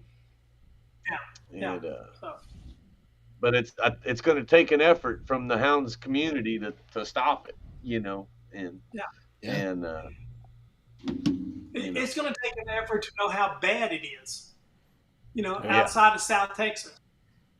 And that's the next, for me, that's the next step. If the problem is only south of Austin, then it's not poor Cody, but it's not as bad as if it's 30 or 40 states with it. Yeah, that's exactly right. And but it didn't used to be here very bad either. So. Right. Yeah. I'm asked. And they can send you blood samples, right? Yes. Yeah. Yeah. All the instructions for sending blood samples on the website. It's a form to fill out to send with it. And we would prefer 2 to 3 cc's of blood in a purple top test tube, blood collection tube. Most of your vets have these. They should all have these. Yeah. Yep, they should. Yep. Guys, I sure appreciate it. I'm sorry? As I say, if someone goes to the vet and the vet's like, I don't know what you're talking about, they can call me also. Yeah. There you go, guys. Brett will put all this in the description. Yeah, I'll do my best to get it all in there tomorrow. Okay. And I'll remind him 100 questions, Brett, let me know. Okay. Any more questions? Sure appreciate it. I started at 4 this morning, so I'm about to expire. You're fading. I started at 2. So. Yeah. Well, Bob, thanks very much. Appreciate it. Absolutely. I'm thinking about when I have to take my dogs to the vet here soon. And I might have them draw blood on some of them and have the vet ship you some blood samples or whatever to see if I can get them tested. Now that I think Cody got my dogs infected. I think he owes you some of them kennels he got over there. Yeah. Yeah. Yeah. That's what happened. That happened just about the same time I got Bosco. Yeah. There you go. Well, Bob, thank you very much, man. I sure appreciate it. Thanks, Bob. Appreciate the opportunity to talk. And like you say, anybody needs to get in touch with me, go to the website, and we'll get with you. Sounds good. Thank you. All right. Thank you. Sounds good. All right. Bye. Let's go Jaguar hunting. Let's get out of that depressing. Yeah. Everybody's gonna die of Chagas talk. Let's talk about. That's depressing. It really is. I asked Cody if he's been tested, and Cody hadn't even tested himself yet. No, hey, look at him. No, I when I had this infection on my chest,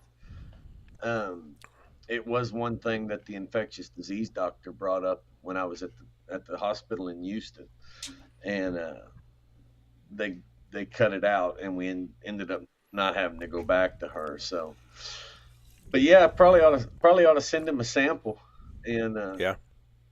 as much time as you've been around those dogs, you know. I wonder if you got a dog that you really don't like, if you can give it, Chagas. I don't It know. might not affect it though. Yeah, probably That- won't. It won't affect Cole? those. It only Would that be affects Cole the by good ones. Chagas? And we Yeah. got somebody That that is just being an expert J- in the I comments. know JT Brandy. He knows what's up. Who's JT Brandy? You're late. We already had the expert talking for an hour and a Yeah, half. where you from? Where you from, JT Brandy family? He's a good Chagas. he's just good on Google. Chagas disease is caused by a blood-borne parasite named Trypanosoma cruzi. Yes, there is. This parasite Robert affects Chase. the cardiovascular system of all mammals. And of all things, it's called the New Mexico Houndsman Association, I believe. That's original. Yeah, that's the way we are in New Mexico. Oh, Me and I did read somewhere the other day that there's a study showing that Bravecto, if a Chagas bug bites a dog that's been given Bravecto, that it will kill the Chagas bug. What is Bravecto? wow. It's That a flea heartworm- and tick heartworm? preventative. Oh, okay. No, yeah. Let's go. Okay, Flea guys, and let's tick change. Let's change. I'm tired of bugs.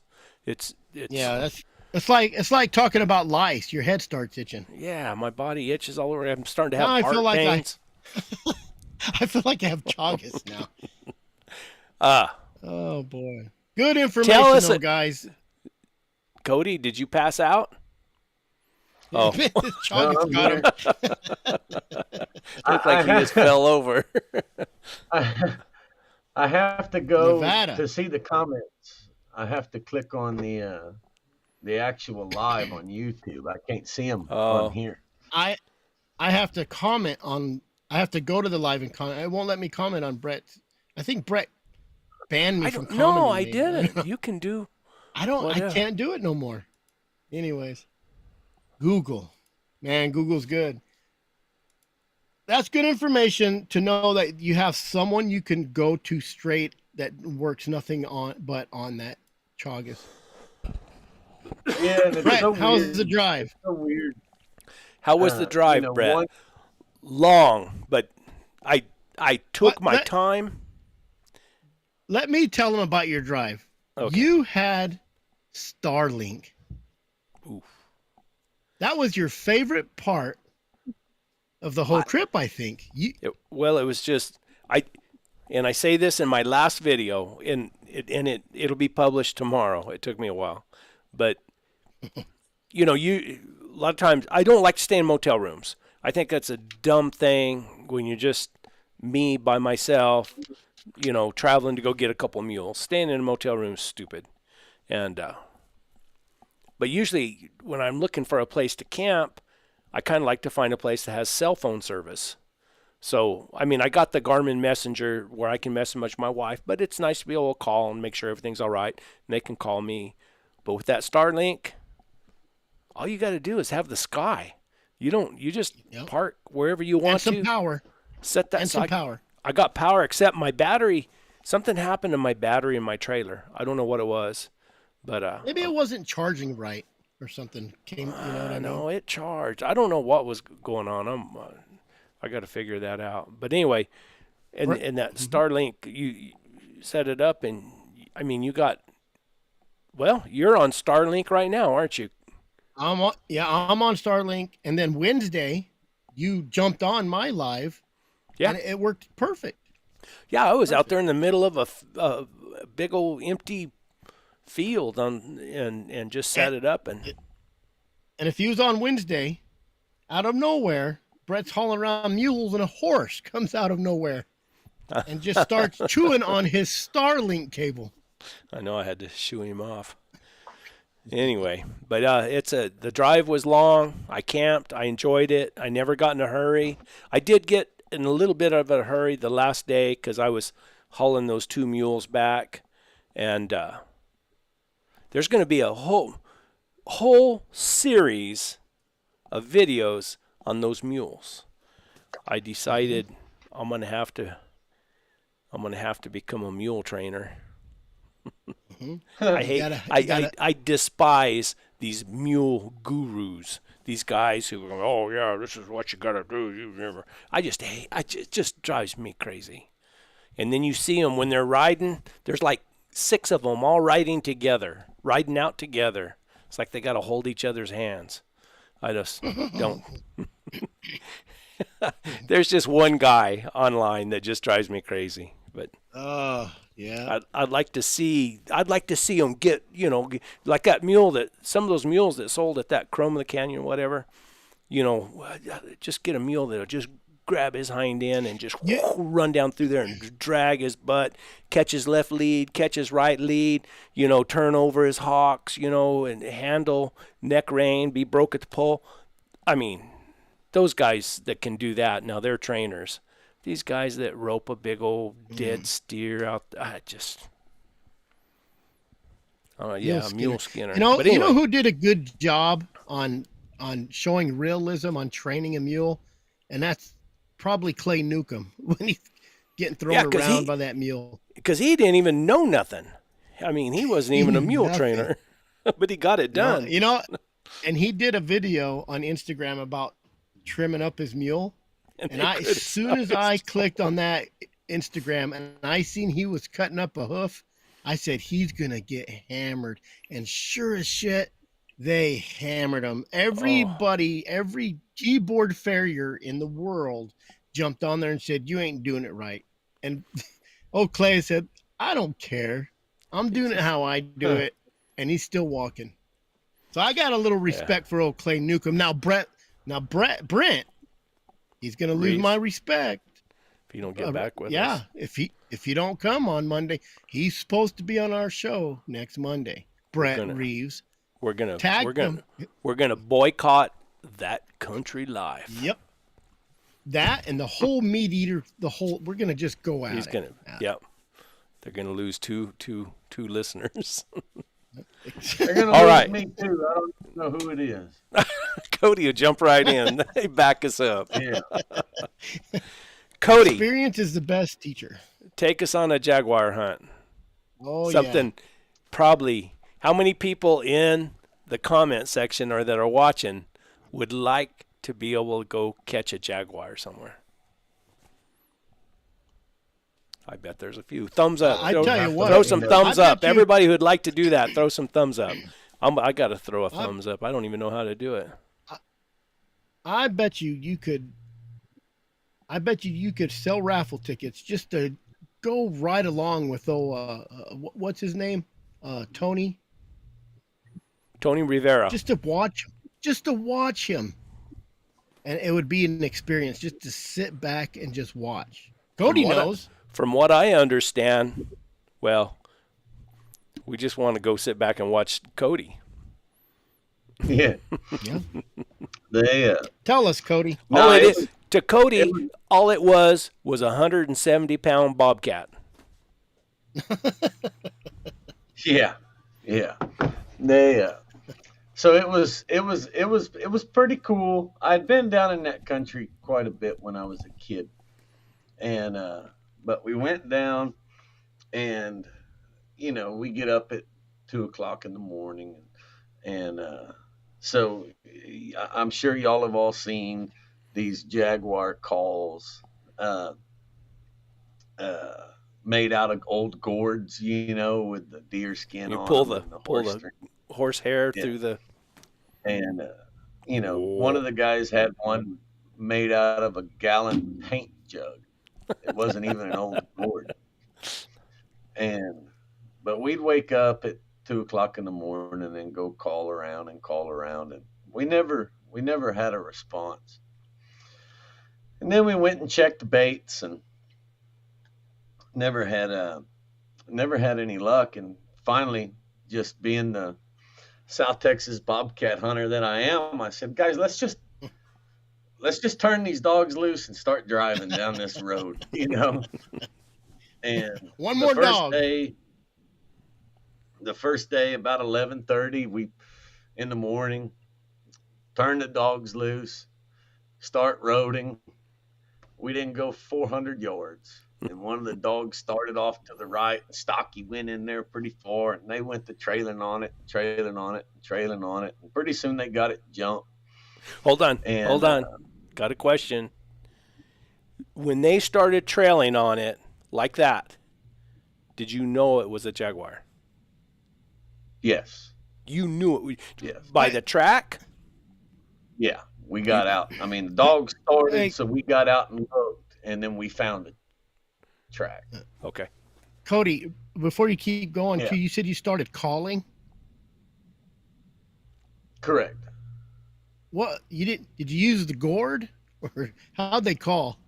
He said, "Where were you, Yeah, Chris?" the gore paint can, Gallon paint can. but same concept. Yeah, just pulling on Gotcha. the woo, woo, woo, woo, woo, pulling on that string, and but didn't have any luck, you know. And then, but they started. We found the track.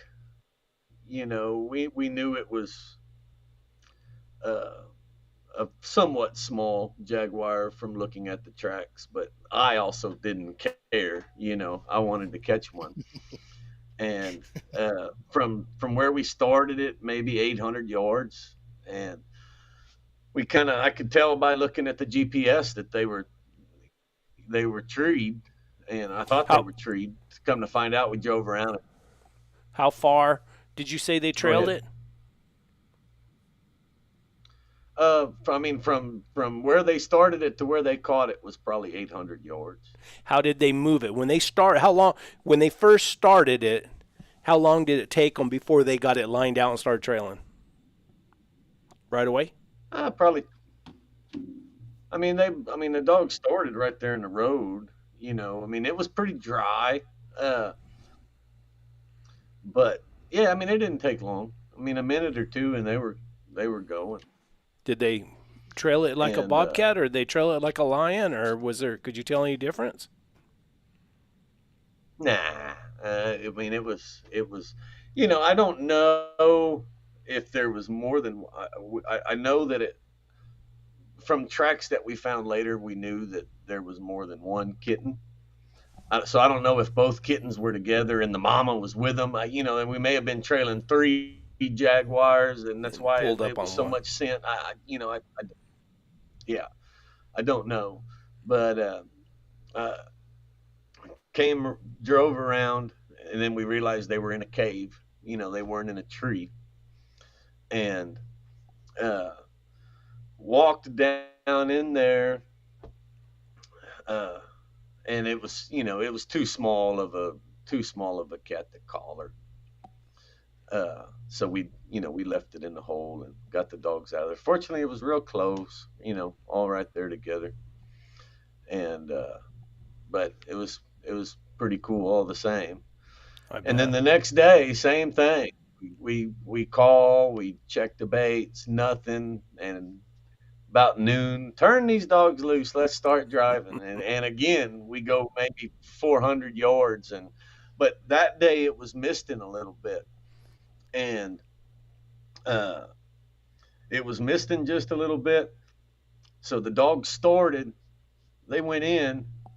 I walked up there to look at the tracks, and I mean it was sliding track in mud. I mean I think that cat turned off of the road because he heard us driving Because y'all down were it. that close. Yeah, you can't beat a little bit of Cody King luck sometimes. Let me No, tell you. shoot. What the Yeah, guy say? I'd rather be lucky than good any day. exactly right. And but that one was an ordeal. That was a big old Tom, and it was a lot of fun. They're so vocal. It's just absolutely crazy. Here you go. Absolutely crazy. Do you know how to handle a camera? We need another videographer. Do what? I can't. He said, I would love to go jaguar hunting. If you guys ever need someone to pack water, hell, I'll take that job just to get out there with you.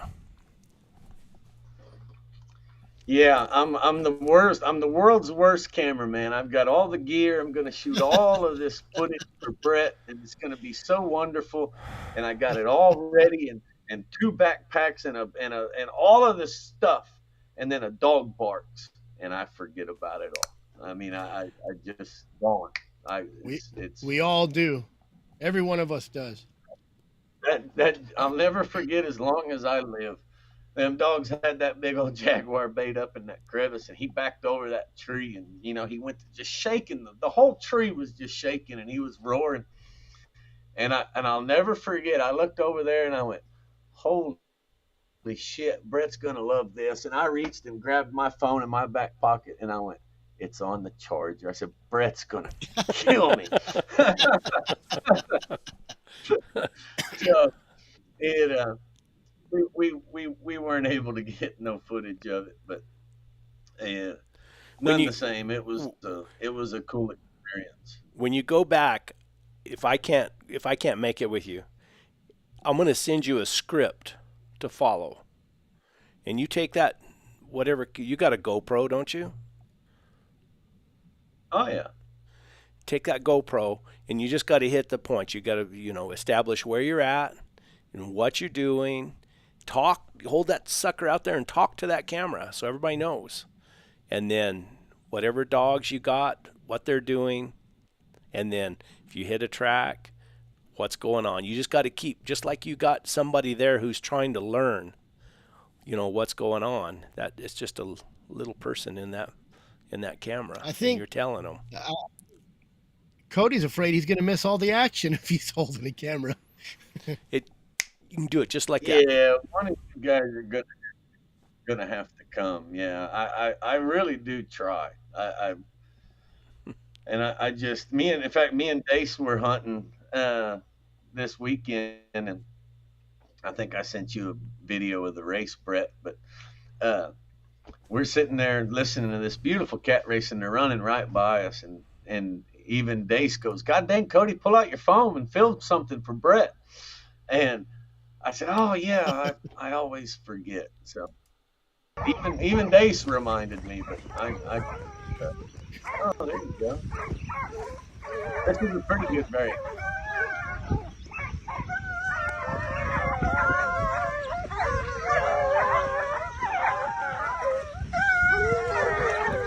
Pay attention to that dog, Brett. When you get caught.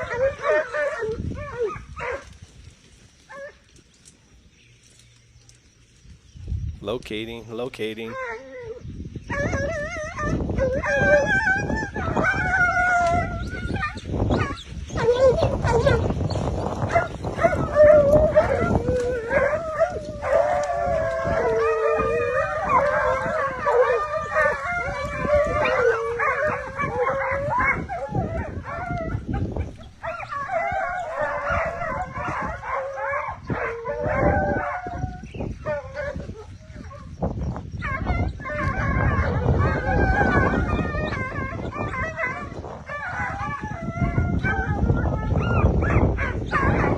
You're fixing the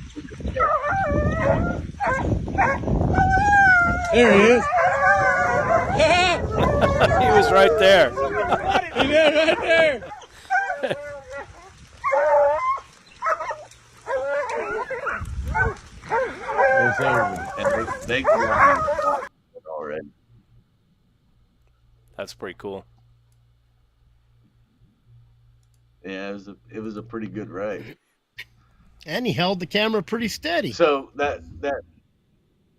yeah, that was some primo filming, man. Well, Yeah. how come it was so fuzzy? What camera were you using? That was with my phone. See, you I can't think never when you make him send it- happy. It's too blurry, too I fuzzy, know. too loud. Oh well.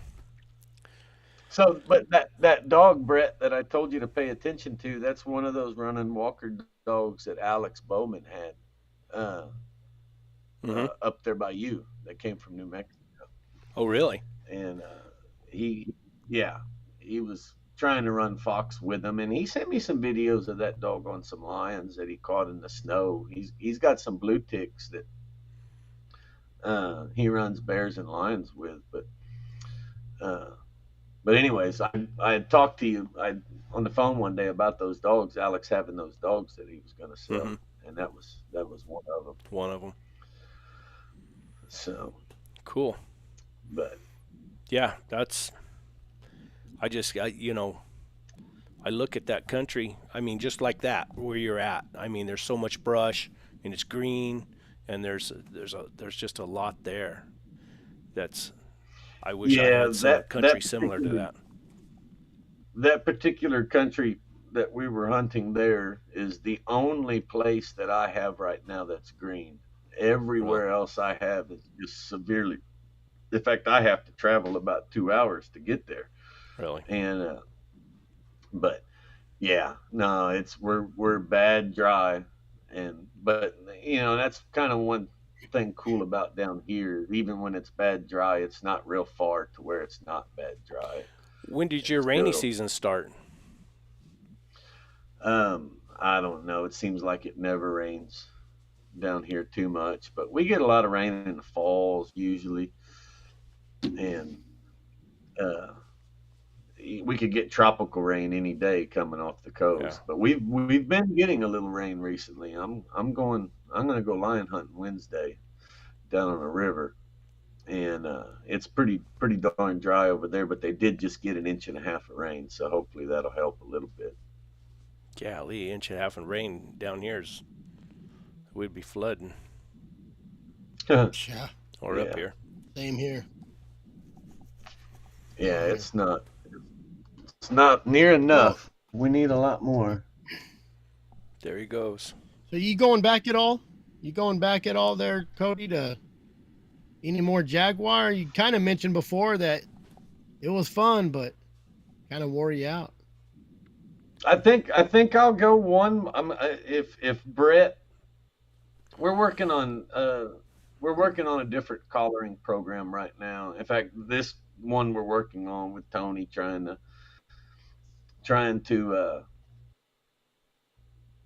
get a different collaring program started in a different area. And if I would go do that just so Brett or you or somebody could come down and film it. But yeah, other than that, I I've they're mean. Well, you They're want to mean. document it. I mean, They're you caught some, but it's one of those like, you need pictures. You got to have pictures Is there because is there anybody down there Yeah. recording anything, Cody, at all? Or they just go out there all the time, so they're not really. what do you mean? Is Anybody? there anybody down there running cameras like while you guys are out? Any of his guys, Tony's guys? No, I don't know about with Tony. Yeah. But you mean like trail cameras, like cell phone cameras, No, or like just documenting the whole collaring no, process. no, no. Do they have funding, Cody? Are they getting? You know what you could do? You say you have bait sites and different things. Those Buckeye cameras don't require a cell service. I used to have them back before they had cell phone cameras. I have, matter of fact, I still got like three or four, but they send the picture radio from, and you send it to your computer. You got a receiver on your computer, so you can receive the picture from, I forget how far away. But the good thing about them is you can piggyback them. So in other words, you can have them on each ridge or each whatever, and this camera sends the picture to this camera, to this camera, to this camera, and then to your computer. So if you have a laptop with that receiver, you can just go out somewhere where you have access or have radio. You're within radio range of one of those cameras, and Yeah, and a lot of that depends on where you're at. So, I mean, I've talked to several different people in several different areas down there, about doing some collar and stuff with them, and a lot of it just depends on where you're at. Some of it, where I went last year, uh, we got after one, and there was service there. You could put a regular camera, but uh, the country was just too rough. I mean, that area, the mountains were. Just picture the thickest, nastiest South Texas brush that you've ever seen, and then put that brush on top of the mountains. Big old Uh, rough mountains. yeah, I mean, it makes it to where you can't walk. I mean, and there's no cows up in the mountains. I mean, there's no Beat out trails. Yeah, I mean, it's So it's those just terrible.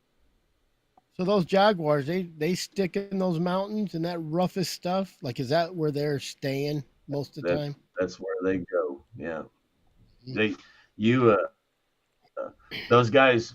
Uh, in another place that I went in some bad mountains a few years ago, those guys told me, they said, if it's a mountain lion, it comes down. If it's a jaguar, it goes up. And we caught one of each, and they were absolutely correct. The jaguar went up, and the mountain lion came down. Hmm. It You know, so we're still trying to get funding for Brett to go, and there's 80 people here. If everybody just threw in $20, I there can you go. go. I can go. I This is can where make Brett it. gets kind of shy, guys. I don't. But I don't. I can or go. sponsors, if anybody and, wants and to part of it sponsor. is too, guys, and which is what I'm working on now, because I've decided that I will do this again. Um, but the only reason I want to do it is so Brett can film it and publish it, and that's a whole different angle. I mean, most of these guys, they ask you to come down. I mean, they send you paperwork, basically saying no pictures, no internet, no in non-disclosure, basically. They don't want no publicity. And yeah, and so that's what makes it a different world. But I'm working on it now, letting some people know that, hey, we can do this, and we can get the funding for this, but it's going to be with the stipulation that we can film it. Well, So we'll see what happens. there's a film on the internet right now by it's Fur Fish and Game or Fur and I don't know. It's something like that. But they're trapping. They got live traps and they're trapping jaguars and collaring them. And Yeah. I mean and of course, when you make a when you go to try to make a film like that, it's going to be a little different style than what you'd normally put on YouTube. You want to make it more of a documentary style Mhm. where you spend a lot of time and you get a lot more professional footage and stuff and instead of the faster pace, quick cuts, YouTube style of video. Yeah, it's not an Instagram post where you're just trying to see how cool you are. It's No, like you said, documentary. yeah, you got to establish, everything a lot better and just do a better job, I would think. Similar, I can put up a video on YouTube and I can get 20, 30,000 views or something, but it's in a YouTube style of video. And the kind of film that I would think would be good for what you're doing, and I'd have to do a little studying to figure out how to do it, would be similar to like Blood Origins puts out. Those documentary type, like that Lionheart. And they put those out on YouTube and they don't get many views. I mean, it just doesn't go over well. It doesn't fit the platform very well. But they haul them around to these festivals and stuff. And, I don't know. It's different.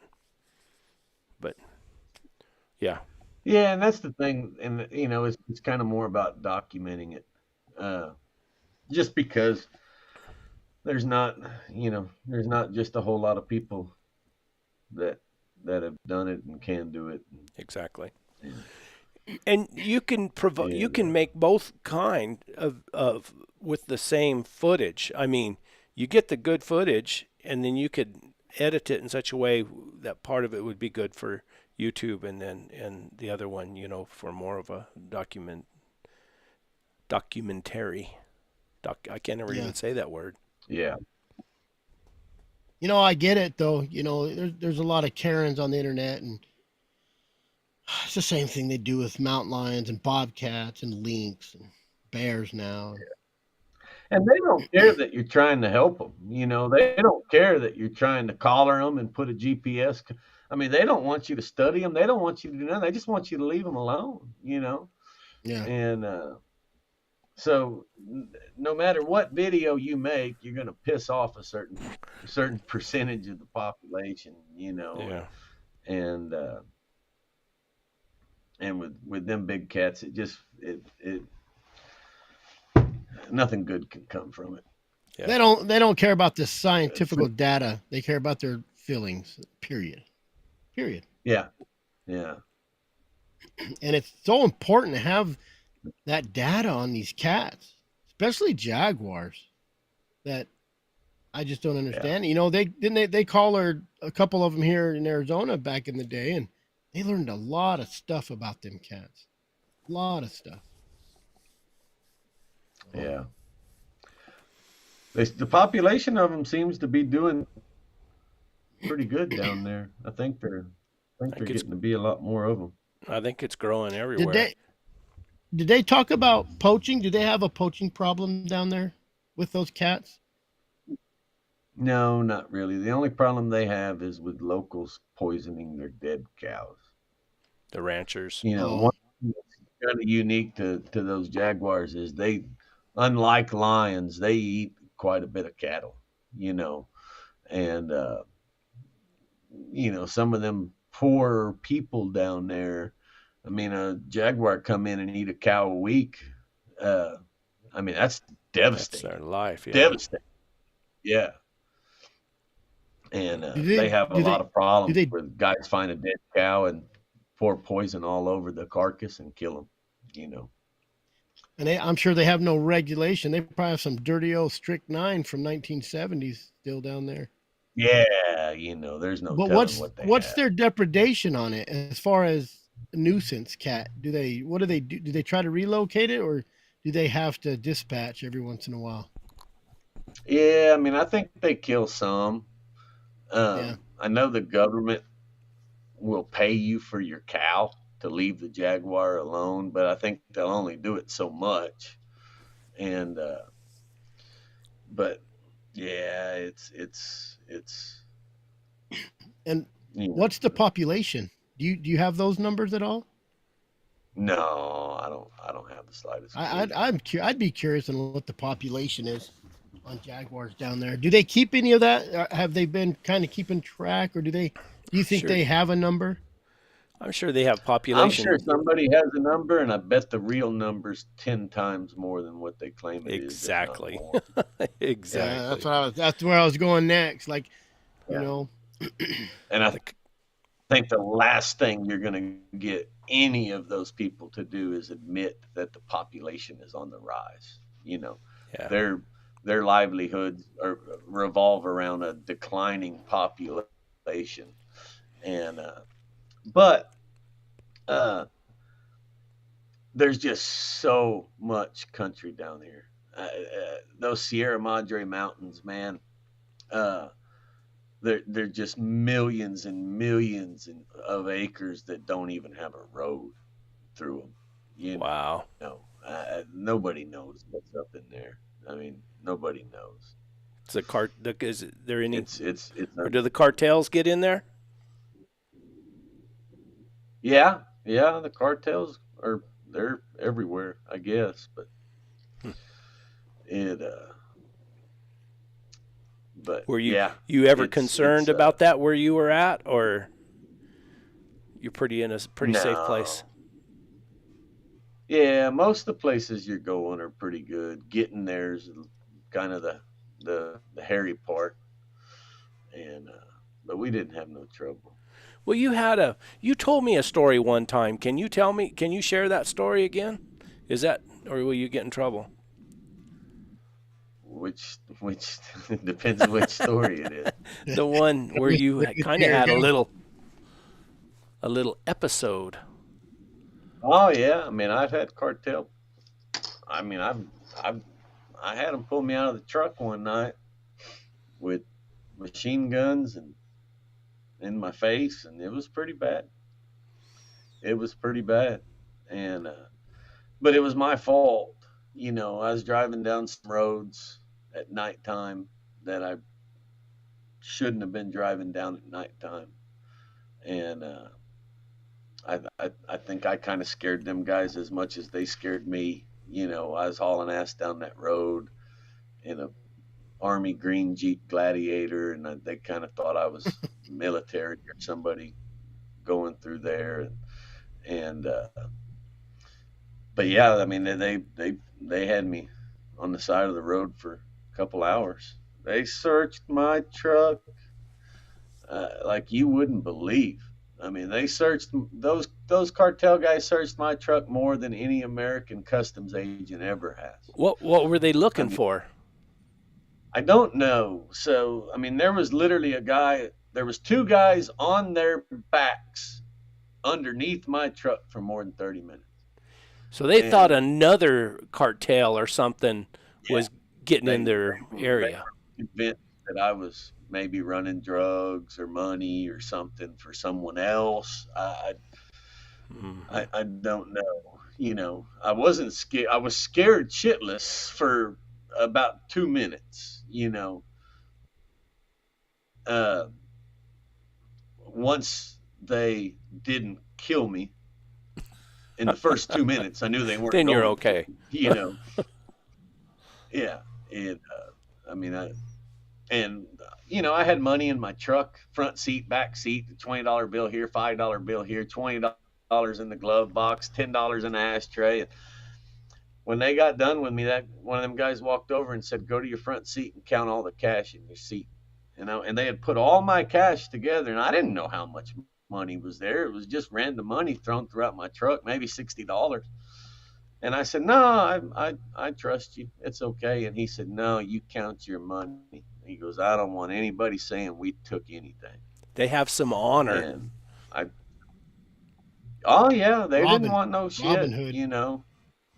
Yeah, they have, depending on where you're at, but in certain places of Mexico, the cartel guys have a job to do, and they do not want any part of anything outside of that job description. And now you go to other parts of Mexico, and the cartel's job description is to rob any penny they can get off of you. And It just depends where you're at. But I'm sure also in an area like that, I mean, they don't want to do something to somebody that's going to draw too much attention. I mean, if they, did something to some gringo down there, yeah, it'd bring too much attention to them yeah, and might mess up their little operation. they shoot an American citizen in that particular area, and the whole county is going to be shut down for drug smuggling for months. It's going to bring so much heat with Border Patrol. And Hmm. I mean, there is a lot of places in Mexico, the state of Coahuila being one of them, that, uh, I mean, the cartel has a rule that if you do anything to an American, they will kill you.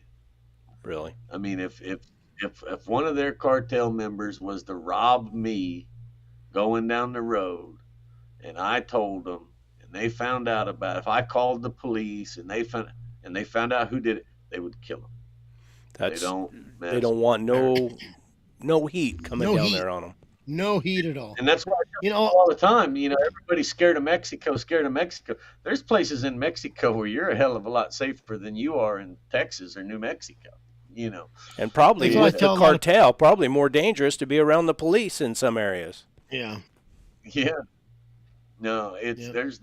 there's places in Mexico that it's very. I take my wife and daughters deer hunting down there. It's safe. Yeah. And there's places in Mexico that I wouldn't go. But that would be like judging. That would be like someone looking at the murder rate in Chicago and saying, "Oh, America's not a safe country." It's not apples to apples, and it's not Yeah, all but the same. I wouldn't go to You do Chicago that anyway. exactly. You wouldn't go to Chicago, and if you knew the country of Mexico very well, you would know where you could go and where you could not go and stuff like Yeah. that. But it's beautiful. Yeah. The whole country's beautiful, man. What kind of facilities do you stay in when you go down there?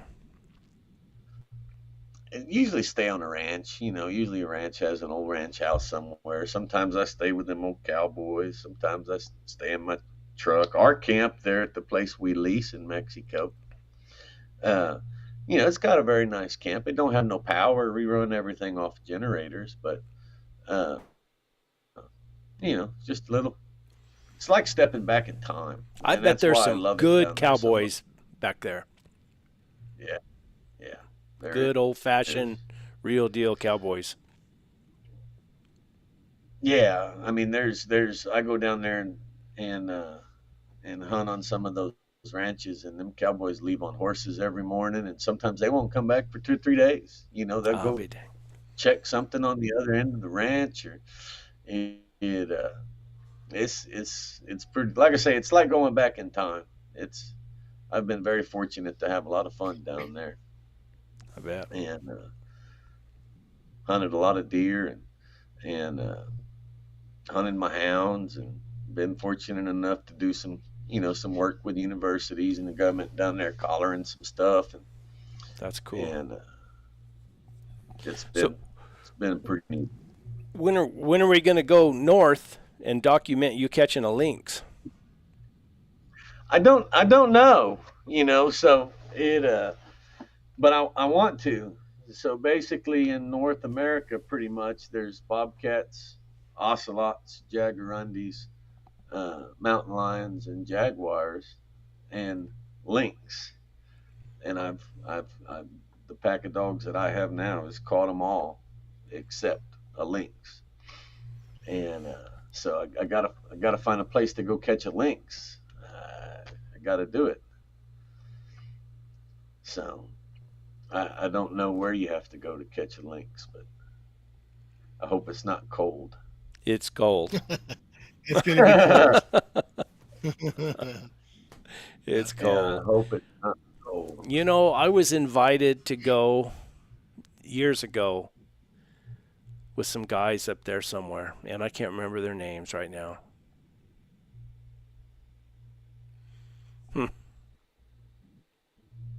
It'll But come there to was an you. old man up there too. They wanted me to go interview, and of course, Where at?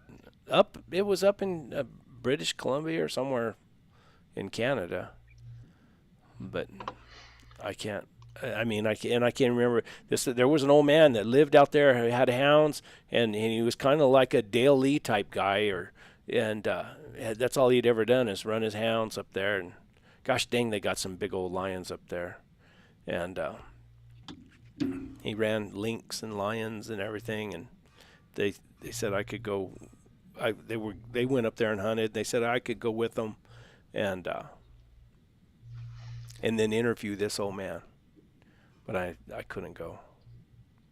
Yeah. That's a long ways up there. It's a long ways. No. It's that's expensive to do and takes a lot of time, and Yeah. Yeah, I don't look forward to it, but I I, I think I'm gonna have to You try to got to go. do it. you got to do it. You got to. Do you have any film of all the other cats you've caught? No, not really. Some I got some videos of, and you know, I never really, like I say, when you go on some of those expeditions, they're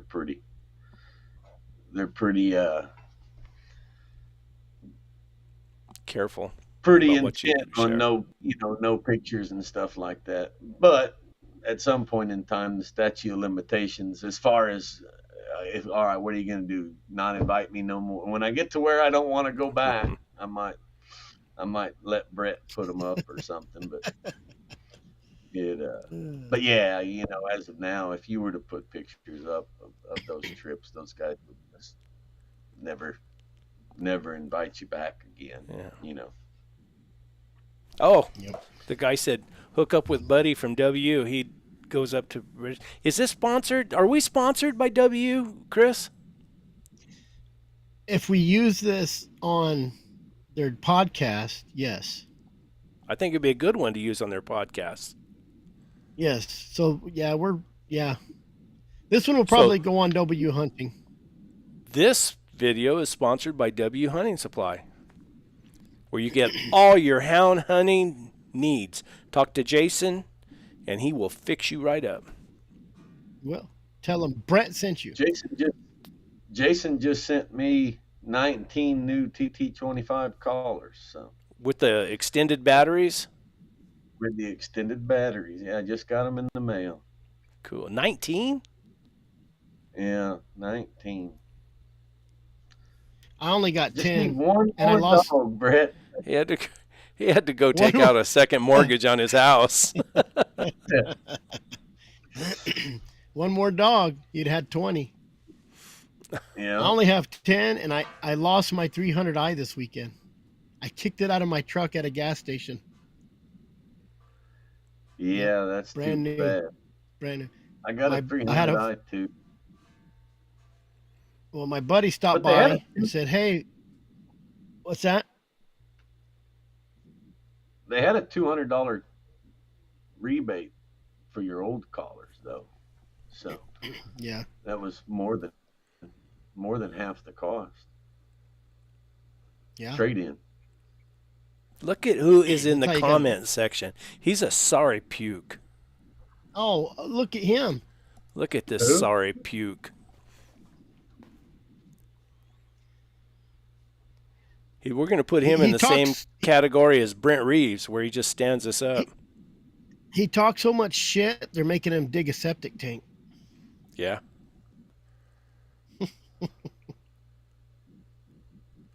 Yep. Oh, Benny. You talking about Benny?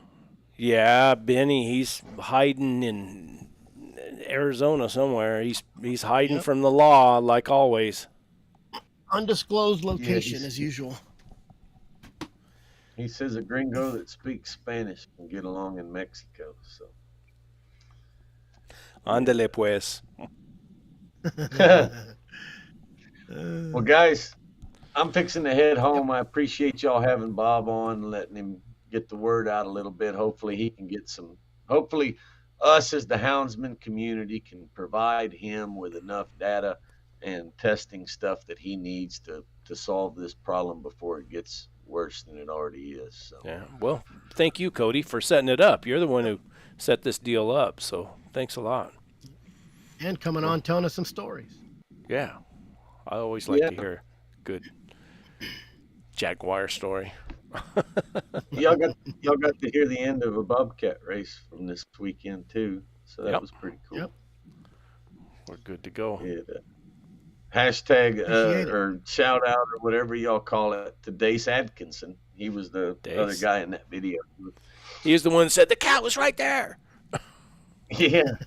And, A locator. he's that squatted right there. So Cool. anyways, thanks guys. We'll Cody. holler at y'all later All right, on. Cody. Take care. Appreciate it. We'll see you. You bet. Chris, That was a long one. do you have That was any a good one. That was a lot of information. concluders? Yeah. Hey, Chris Powell mentioned us a lot on his podcast, the Green Jeans one. We're moving up in the I world. know. We're I being figured I had to throw a shout out to him. we're being recognized by the Houndsman XP podcast. I know. I don't know if it's because we made him mad or said something wrong, but Either way, he had a good podcast. You know, and we talked a little crap about game wardens when he was on, but he honestly did a good job, even though he's a Green Jeans himself, retired. But he did go into some psychology about being a game warden. I thought was, you know, and I think of my son becoming a game warden, and I'm gonna tell him to listen to that because there is a lot more to it. And I don't want to. I hope he didn't take it when we were talking about bad game wardens and good game wardens, that I was saying there was bad. You know, I mean, there's bad in everybody. well, sure there is. They're just people. I mean, they're people like Mhm. everybody else, and there's some that, I mean, like You anything know, else, good well, and cops, bad cops, good lion hunters, bad Yeah. lion hunters, good I podcasters, don't think- bad podcasters. Yeah. And I don't think we expect any game warden to come up and be your fluffy buddy, but I also don't expect the game warden to come up Why not? being an asshole. Why can't they just come up and be a friend? You can have you can respectfully insert yourself into a situation with authority, but you just got, and like I said, respect is respect, and you always have, and I get it. Law enforcement, you have to be on your guard, right? Well, publicity is better. but I maybe I'm confusing it. You don't have to be a buddy, but I mean, everybody needs to be polite. Respectful, and have respect for everybody. Whether we're a game warden or just a hunter out there trying to hunt our hounds or doing whatever. When they approach me, they need to be respectful, and I'll be respectful back. I mean, that's just the way it is, and respect their authority. Well, and it goes for both sides. It absolutely goes for both sides. If you walk up and I'm an asshole to you, by all means, you have a right. But he did tell a story that it did kind of hit me a little bit. He was talking about they lost a little girl on a lake or a stream. She floated off somehow, and he found her, and she had a little Barney mitten on and a sock. Jeez. And he had a 2-year-old at home, and that does weigh on you. And the game wardens, what he said in this podcast is, we're not just out there to give you a ticket. They do a lot of other stuff. And so, he's found a lot of dead bodies. And I think he even throws out 30 a number, and it is. I've been there. I found dead bodies. I've found a lot of dead bodies. I've picked up 80-year-old ladies that's out there for 3 months that dehydrated, like put them in a dehydrate, like they were nothing to put in a body bag. And it sucks, Yeah. So he does. He says he has that, you have that grief and you do have feelings, and there's a lot more they do, and I get it, but you still don't have to be an asshole, Chris. Just because we ride donkeys don't mean you have to be a warden. Yeah, he just kept rubbing that in. So we're going to make fun of you. And, he's out there trying to make some money for Hunt Colorado and, Save the Hunt Colorado. Everybody's trying to help, which everybody should help. I got on there and bought some tickets. And, me, I'd rather spend $100 and maybe win a rifle. You get something out of it. So I did that. So just a kind of I think he. Where do you go to buy those tickets for a rifle? I think SaveTheHuntColorado.com. SaveTheHuntColorado.com. And it takes you right to that WRCM or whatever it is website. And you can either donate or there's a couple raffles in there. Either get a lion hunt. You can buy a raffle for a lion hunt. So anybody here that wants to go lion hunting, Benny, shut up. Look at him. I'm going to send them game. I know where Benny is. I'll send them. Just out there being a smart ass. You know what I mean? So, and I think, I don't know if we were the cause of him doing that podcast where he wanted to really explain. That's what I heard. I heard it was because of you. He did say my name and us asking questions. So I wanted to clarify. I'm all about law enforcement, but I'm also all about fair. I'm all about, I guess, fair chase. Those are the kind you got to watch out for. The ones who put on this persona. Yeah. And let me devil's advocate for the bad guy too is, and Chris said this, he said, if you get caught and you're in handcuffs, don't be a little bitch. Okay, but it works both ways. Don't be a little bitch. What would be a little bitch when you got handcuffs on? Oh, well, being mad at the warden because you were doing something wrong and got caught. Oh, yeah. If you're doing something wrong, you might as well just say shit.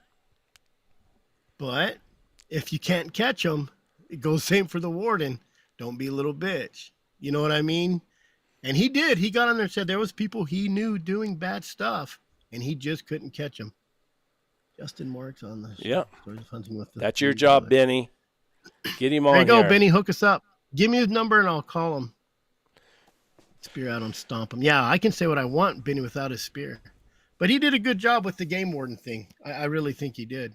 So even though our podcast is better than his and stuff, I'll still give a shout out. Shoot, of course. Okay, guys. Yeah, I mean, that's just what it is. I just wanted to get that out there. Plus, we have our rendezvous still going on. Oh, yeah. Let me see. Did I post August that? 24th. I don't know. August 24th over, and I've already got negative feedback on some people that don't want us there because they're afraid we're going to bring everybody there, but everybody already goes there. And I'm not going there to destroy a country. We're going there just to meet up.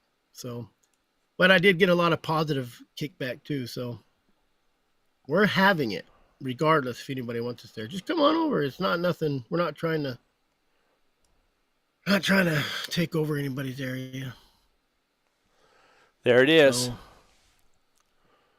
Lions. I mean, what Hound and they're gonna, what are they gonna cook? Like tri-tip? Is that what I heard? Tri-tips, yeah, tri-tip steak, $25 a plate. You guys can go to pickandshoveloutfitters.com, reserve it, because there is going to be a limit. And we might have some extras if you show up. But and let's say this right up front: we're not doing this to make any money or anything. We're not.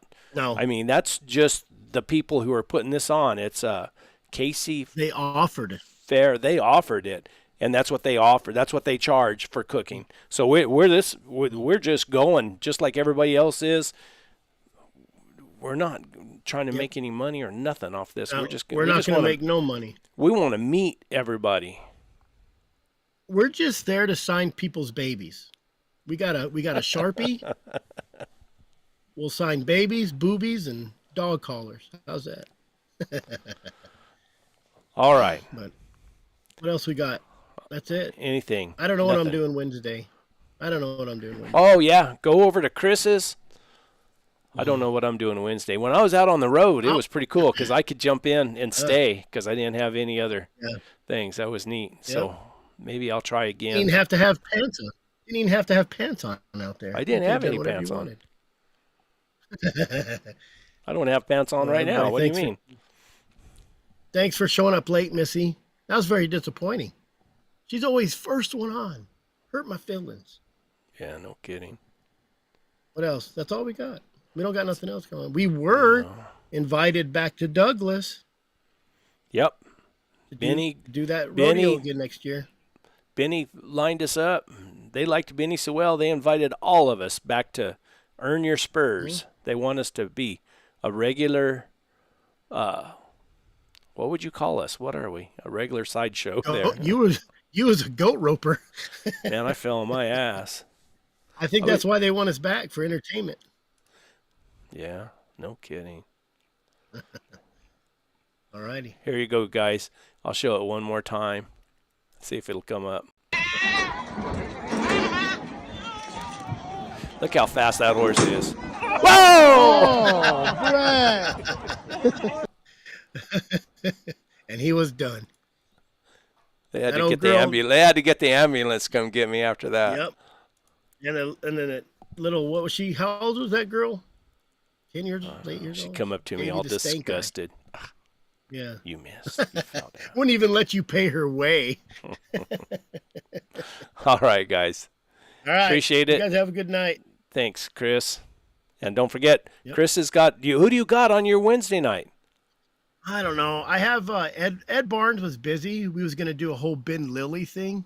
And we've been looking. Somebody emailed me or messaged me and said, I know somebody who hunted with Ben Lilly's relatives in California. Call this guy. So I messaged this guy. He says, well, my son hunted with somebody. So I'm like trying to get hold of that guy. And I sent that to Ed Barnes because he's a Ben Lilly guy. He loves it. And then, well, he looks like Ben Lilly. Yes. And I was trying to get Becky Dwyer on to do her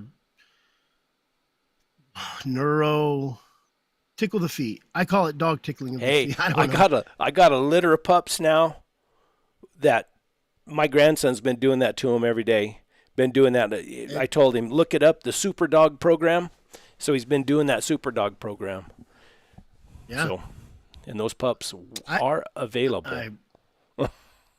I just made a good cross, so I hope she takes. So, right, guys. Other than that, hasta luego. Onward and upward. Till next time. Thank you, guys. Good night. Appreciate it. Thanks, Chris.